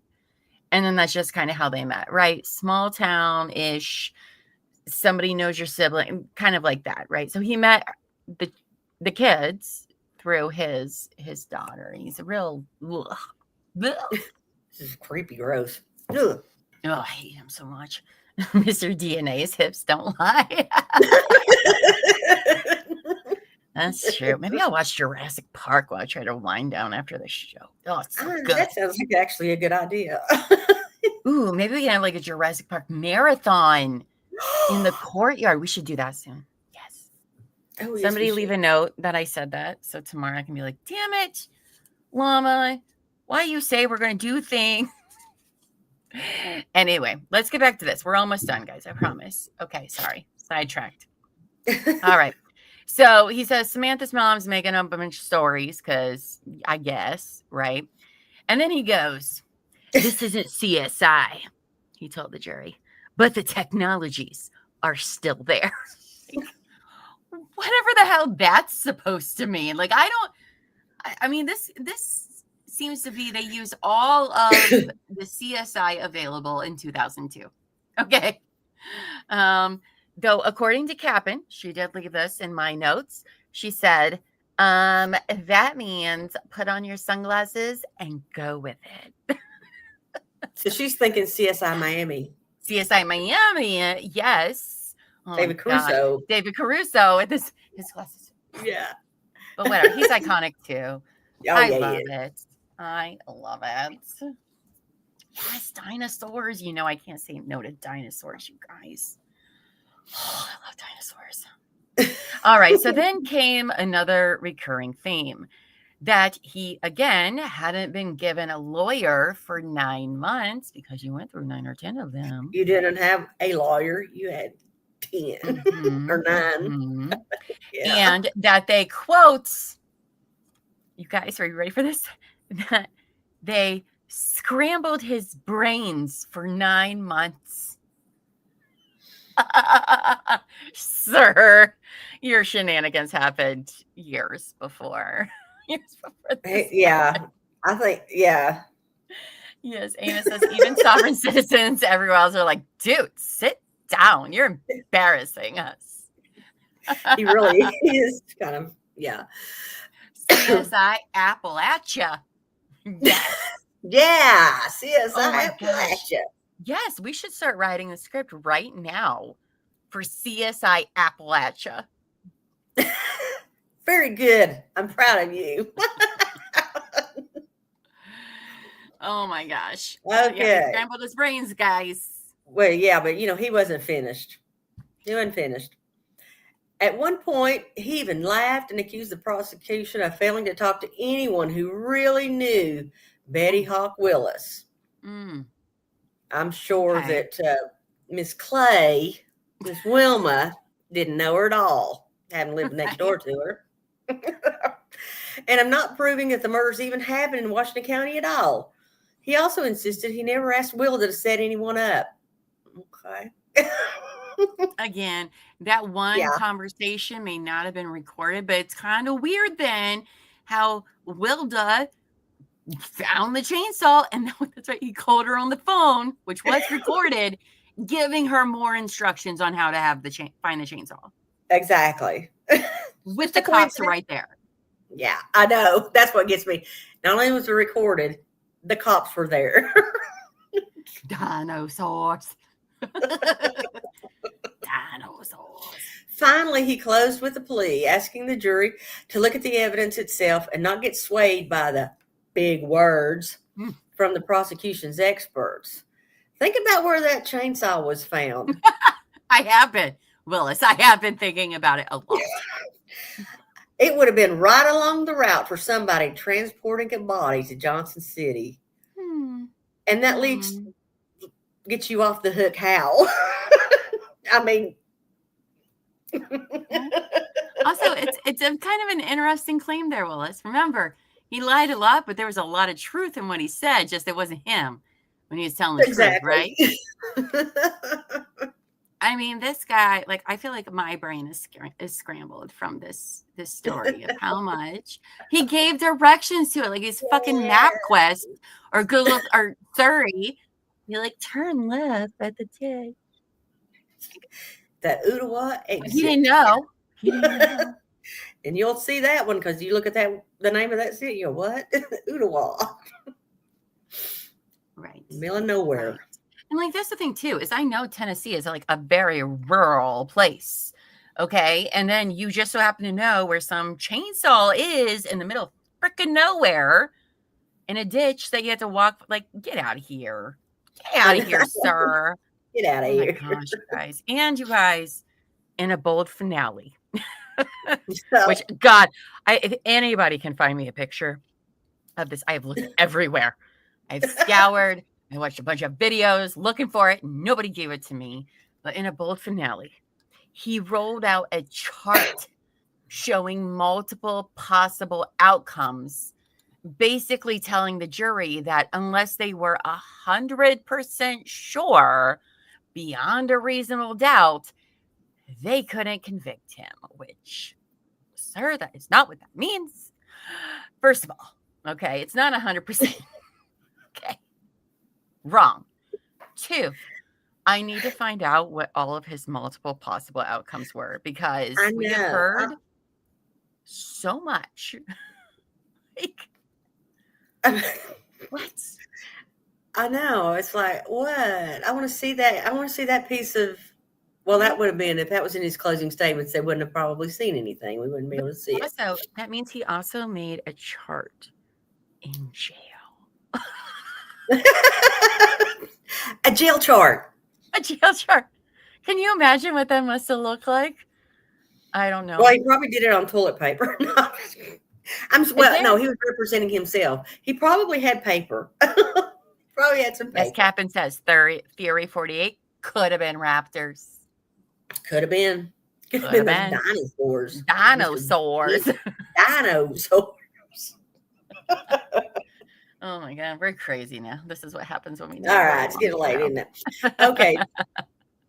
Deliberating for a total of 9.5 hours, and to no one's surprise, this jury of 6 men and 6 women delivered guilty verdicts for all 3 counts. Mm-hmm. And because it is a death penalty case, the jury immediately moved into the sentencing phase of trial. Damn. Yeah, I like that. I think Amy and I clicked it at the same time. Sorry. She's like, let me just do a shit. Sorry.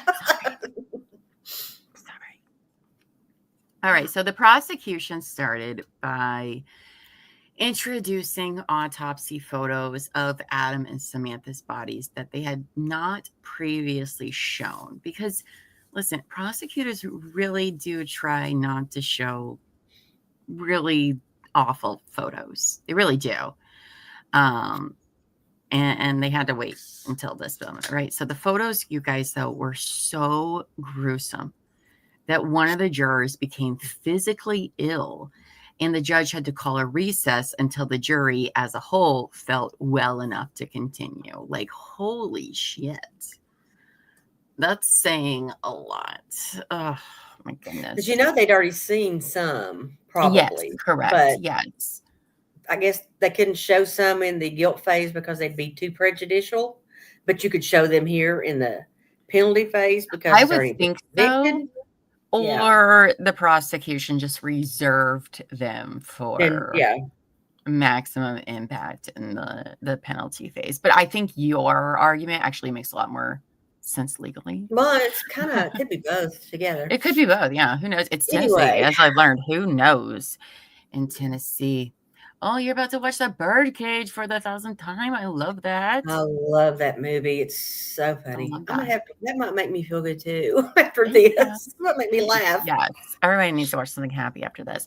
All right. So, Okay, where are we? they did the autopsy. Then the mothers of Adam and Samantha took the stand. And this is one of those moments where the entire courtroom shifted.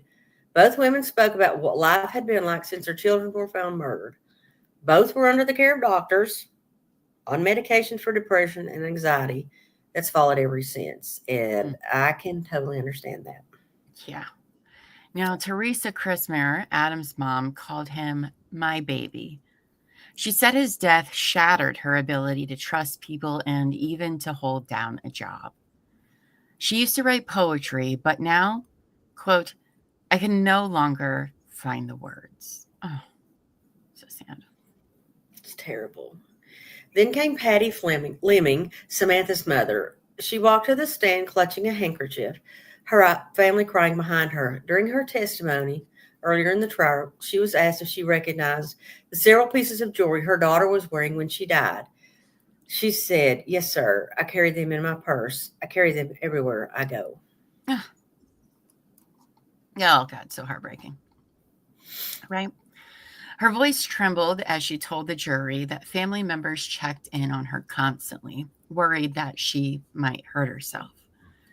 Quote, my life has changed forever, she said through tears. Samantha was my only daughter. She talked about Samantha's dreams of being a vet or maybe a lawyer, but then she said, now we'll never know. She broke down completely at that point. And when she left the stand, more than half the jurors were crying too. Oh my gosh.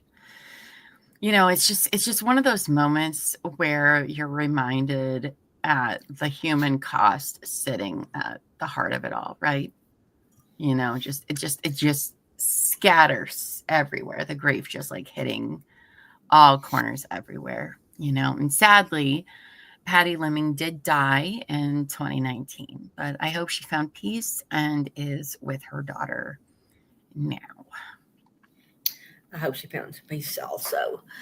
When the judge asked Willis if he had any mitigating circumstances he wanted to argue in court, he said, I'll let the record speak for itself, Your Honor. Okay, buddy. What's he going to say? Okay. And with that, on June 21st, 2010, just 2 hours after the jury returned a guilty verdict, they sentenced Howard Hawk Willis to death. Well, a few months after the trial was over, Adam's body was finally turned over to his family after 8 years. Now, I don't see why the state had the body for that long, to be honest. It makes no sense to me. That seems very unnecessary. And quite frankly, I can't think of a case off the top of my head, even ones of dismemberment, that they held on to a victim's body that long. I think maybe the reason they kept it was because of dismemberment, even though I don't know that's why, and it seems odd to me too. But I did watch a movie about a case, it was out west somewhere, where this 18, 19-year-old boy was on a cross trip, and he got kidnapped by some people in his car, and they ended up killing him. And that family didn't get his body until the trials were over. And it was about 7 or 8 years like that. And I didn't understand then why they couldn't release the body. It seemed like if you had all the evidence, I mean, Yeah, and at a certain point, it doesn't matter, that's what right? I Because don't you know have, either. I can't remember what bone doctors are called, not anthropologists, but they specialize in literally like dismemberment and stuff. Right. And I don't know why. 8 years I is a don't know either. ridiculously long time, but either way, Yeah. that was very hard on the family, because while they held on to Adam's body, Samantha's body was laid to rest years earlier, but Teresa couldn't bury her son. Anyway, she said it wasn't the same because Adam wasn't there. Teresa said Willis's conviction and death sentence were bittersweet. Sweet because justice was served, but bitter because it didn't undo the pain or bring Adam back. Now that Adam's body was on its way home, Teresa said, there will be a new beginning. Close the page and start all over again. Oh, my goodness. Now, Adam's funeral was held on October 1st, 2010, almost 8 years to the day of his murder. It always amazes me when dates line up like that. I know. Now, Wilson's and Sons Funeral Home, they did cover the cost, and Adam was cremated and placed beside his father so that after all this time, Adam can finally rest where he belongs. Oh, that's sad. I mean, I'm glad he's back where the family has a place to go and knowing he's resting. As for Howard Hawk Willis, piece of garbage, he is still sitting on death row at the Riverbend Correctional Facility in Milledgeville, Georgia. He has filed appeals for several different constitutional issues, all denied. And I read the appeal, sir, and you really did this to yourself. You could have had a really good lawyer. Maybe you wouldn't be sitting on death row, but oh well. His appeal was a joke. I'm sorry, but it was a joke. I know. And they even brought in his rotating door of lawyers to testify about his behavior because he tried to say, I was forced to represent myself and that's unconstitutional. And they said, well, you did this, you did this, you did this. They testified about things that I'm sure we didn't hear, but there's still things they couldn't say because of client attorney privilege. And so he asked for a new trial based in 2019 based on new evidence, but that was denied also. It was denied. Honestly, I saw what he was talking about with evidence was like, well, these witnesses didn't testify that saw this and this and this. And it's like, okay, but maybe if you had a lawyer, you would have called them first and foremost. And honestly, the things he brought up would not have changed the verdict at all. At all. Like he wanted to bring up Samantha's letter again. Well, I only knew about it a month before we were supposed to go to trial. Blah, blah, blah, blah. Well, but even you knew about it. He had it for a long time. His lawyers fucking had it. They probably gave it to him, but he didn't look at it. That's probably the stuff he said. I want all this evidence, but then I'm not even going to look at it. But like again, Samantha's letter makes you look real bad, bro. Like that is not helping your case whatsoever. No, that only actually convinced me more that you did some horrific shit to her to get her to write that letter. Yeah, I agree with that. Yes. Now, you guys, just this year, because he's still alive, Willis decided to go on a hunger strike because he's a humanitarian, you guys, to protest inmate health care, facility security, and the quality of food. Because again, he's a humanitarian, in case you forgot. He has a reputation to uphold, after all. He's a good American. He's a good old American. Don't forget that he's a true American. That's right. True American. Yikes. Now, Aaron Stanton, who is now a professor, but was with the Washington County Sheriff's Office at the time of Adam and Samantha's murders. She said Willis knows how to play the legal system. Apparently not very well, though, since he's on death row, so he's not good at it. Are you, Willis? No. Yeah. He also called him a narcissistic sociopath. No way. I would never say that No. about Howard Hawk Willis. And I would be very, very surprised if the state executes him. I think he will stall and appeal until he dies of natural causes. He's not stupid, he is highly intelligent. He wants to die of natural causes in prison and stick it to them and go out knowing the state can execute him. Cool. Yeah. Cool. Wow, you guys. All right. Well, listen, that wraps up our case coverage of the Howard Hawk Willis story. All right. But before we sign off, we do have some closing thoughts because this was a lot to take in. This is a very long podcast, double the length that it's supposed to be. Sorry, Terry. You're not here. This is what happens when nobody reels me in. No, I'm just kidding. How could we not talk about all of this? I mean, really, it's a lot, right? There's It's a all lot. important. And I do recommend going back and listening to it again because you're going to pick up on a lot of dates. You're going to be like, wait a second. Yes. What you heard is correct. Yes.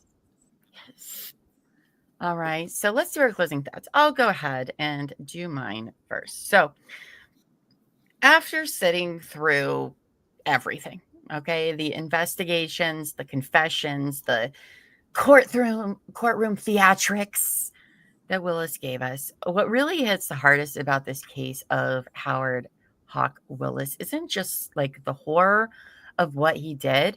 It's the sheer weight of how much pain he left behind and how long that pain kept echoing. You know, Adam and Samantha were just two kids who should have had their whole lives ahead of them. Adam was 17, Samantha was 16. They were newly married and just doing the kind of reckless, hopeful thing only young people do when they believe love is more than the world's cruelty. Like, let's be honest, we've all been infatuated teens. Right? Agree with them getting married? No. But everybody tried to stop it. What are you going to do? Right? But what's sad is that in a matter of hours, they were gone, mutilated, hidden away, and turned into evidence boxes in a courtroom. You know, in 2002, I was the same age as both of them. That's right. Little llama was a little teen llama in 2002 as well. And I can't help but think of all the things that I've experienced in the last 23 years, you know, things that they never got to because the future they were entitled to was stolen from them. And as a mother, my heart aches for their mothers. You know, Adam's mom, Teresa, who described him as my baby and saying she used to write poetry but could no longer find the words. You know, that's what grief does. It doesn't just take the person you love, right? It takes the language you use to describe love in the first place. You know, as the old saying goes, and one of my favorite, grief is just a love with no place to go. Now, Patty, Samantha's mom, in such despair that others had to check on her to make sure she didn't take her own life, talking about all the things her daughter wanted to be, but never would have the chance. And that's the part of every true crime case that we cover, right? That the headlines never hold on to long enough, the quiet, everyday moments that never get to happen again. Meanwhile, over in the courtroom, Howard Hawk Willis is giving his own version of events. And yes, y'all, we laughed a lot because this guy's a fuckwagon. Yeah, all right. But we laugh because what has happened is heinous and horrible. Okay. We mock him because people like him, they don't deserve anything else. Okay. You know, he turned what should have been remorse for his actions into a performance. There's something very, very chilling about that, right? Watching a man on trial talk like he's just arguing with a traffic cop, trying to gaslight literally everyone that was listening. You almost forgot for a second that this someone is accused of sawing 2 teenagers apart. He is a monster. And then, after all that noise of him, all the accusations, all those theatrics, what's left is still 2 kids in plastic tubs and 2 mothers who couldn't sleep at night. And yet, this wasn't the beginning of Willis's darkness. No, remember back earlier when we first introduced him in the story. There was also Sam Thomas, a man who helped raise and trusted Howard. Now, no one was charged for his murder for reasons, quite frankly, unbeknownst to me. They have enough already for me. But they haven't. So they must know more than we know, and I respect that. But he too, he was shot. He was found shot and dismembered, just like Adam and Samantha would be. I mean, come on, right? And then there's Debbie Willis, Howard's ex-wife. Well, I don't want to say she's the first. She might be the second. Either way, she vanished before all of this in 1986 when these kids were born. Okay, that's how long Debbie has been missing. All right, and she's still missing to this day. No body, no closure, her disappearance lingering over everything that came after. Like she was the first ghost in a long line of them. By the time Howard Hawk Willis went on trial, it wasn't just one tragedy. All right, it was a pattern, a cycle, and you can't tell me otherwise. He was a man who seemed to take people in, use them, and then erase them as if human life meant nothing more to him than evidence to hide. Adam will always be 17. Samantha will always be 16.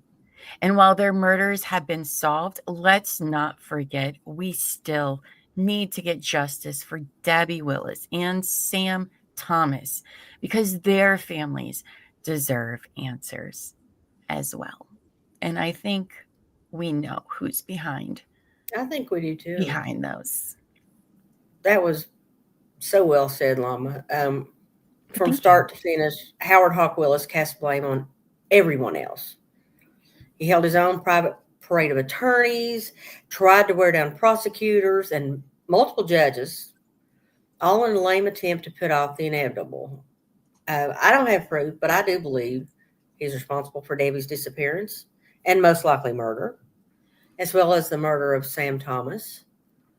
I also think in his mind that since he got away with those crimes, he thought he was the smartest person in any room, and he thought he could get away with 2 more murders and go on with his life as he always had done. And for some odd reason, he thought tossing identifying body parts into a popular and well-used lake was a good forensic countermeasure. Thank God he's a stupid idiot. Yes. But in this case, the lake became the first witness, and its testimony stood for itself. And I wonder too, like, these are the only people we know about. I know. You kind of wonder if there might be some others along the years. Because to be that brazen. Yeah, it's like he had a lot of practice. He had a lot of confidence in his ability to get away with it. More than I would think even doing the crime, but getting away with it. I can get away with this. I've gotten away with this. I can do it. I agree. I think there might be, I don't know who, but somebody should take a look into some things, right? Now, you guys, let's wrap up the show. You guys have been amazing. We've been here for 3 hours. You're all champs, but we just have a few more quick promos to do. Before we go, if you like what you've heard tonight, be sure to follow all of our socials and subscribe to our YouTube channel. It's free. Or if you're listening to our pod, please download, give us a rating or a review, whatever I ask of you. All of that helps us tremendously in getting our channel out there.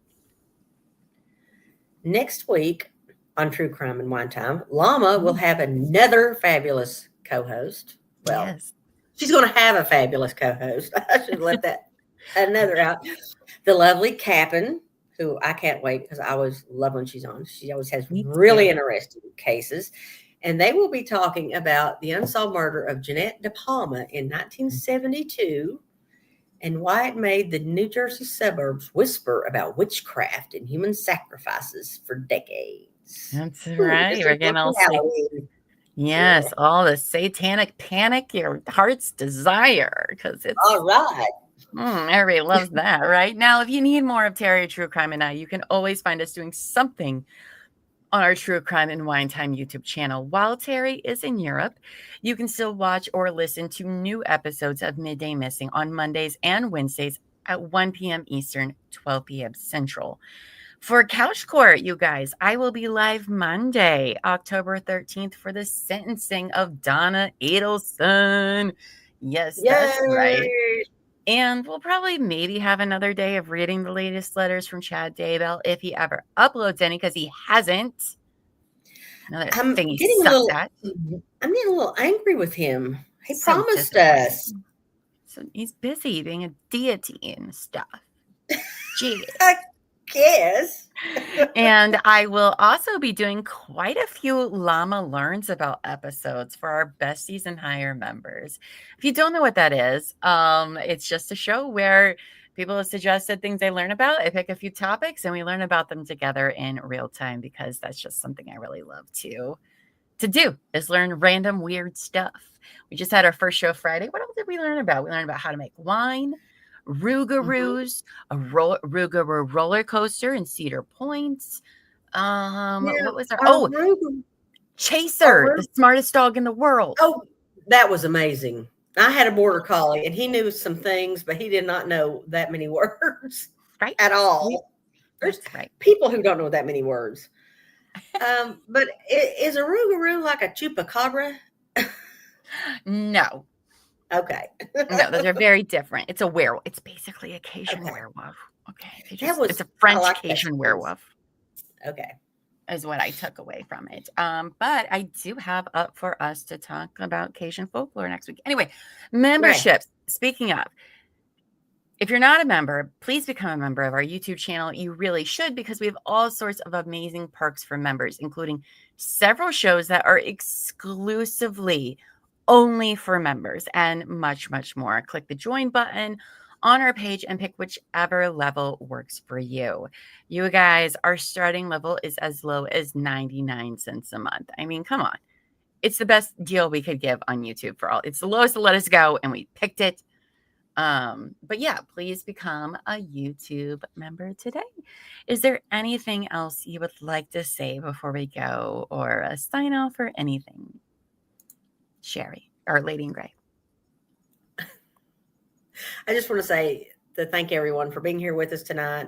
And thank you for having me on as a guest and for allowing me to bring this local case with all the color and the chicanery and chaos for everyone to listen to. Right? Good night, all y'all. When Llama's like, hey, can you guys guest co-host some shows in October? And I'll let you pick whatever case you guys want to do. And you're like, yeah, I'll do this one. I said, cool. I don't know what that's about, but that sounds great. And then my entire week became devoted to this greatness. Yeah, because I wrote a pretty long script, and she came back and she said, I bent down some rabbit holes last night, and look what I did. I added like 10 more pages here. Look what I did. No, I really do appreciate you sharing this story. Not only Howard Hawk Willis's, but Adam and Samantha, Sam Thomas, Debbie Willis. There was so much to this story. It was very captivating, and I really appreciate you bringing it to our attention. We hear a lot of cases, but this one's I've never heard of this case. I'm sure other people have. I have not. So I really appreciate that. Now, I just want to say thank you, everyone, for listening and supporting us. Until next time, take care of your mind, take care of each other, and never stop asking the hard questions. That's how you get down rabbit holes. Now, everyone, go forth and be amazing. Good night. Bye, guys.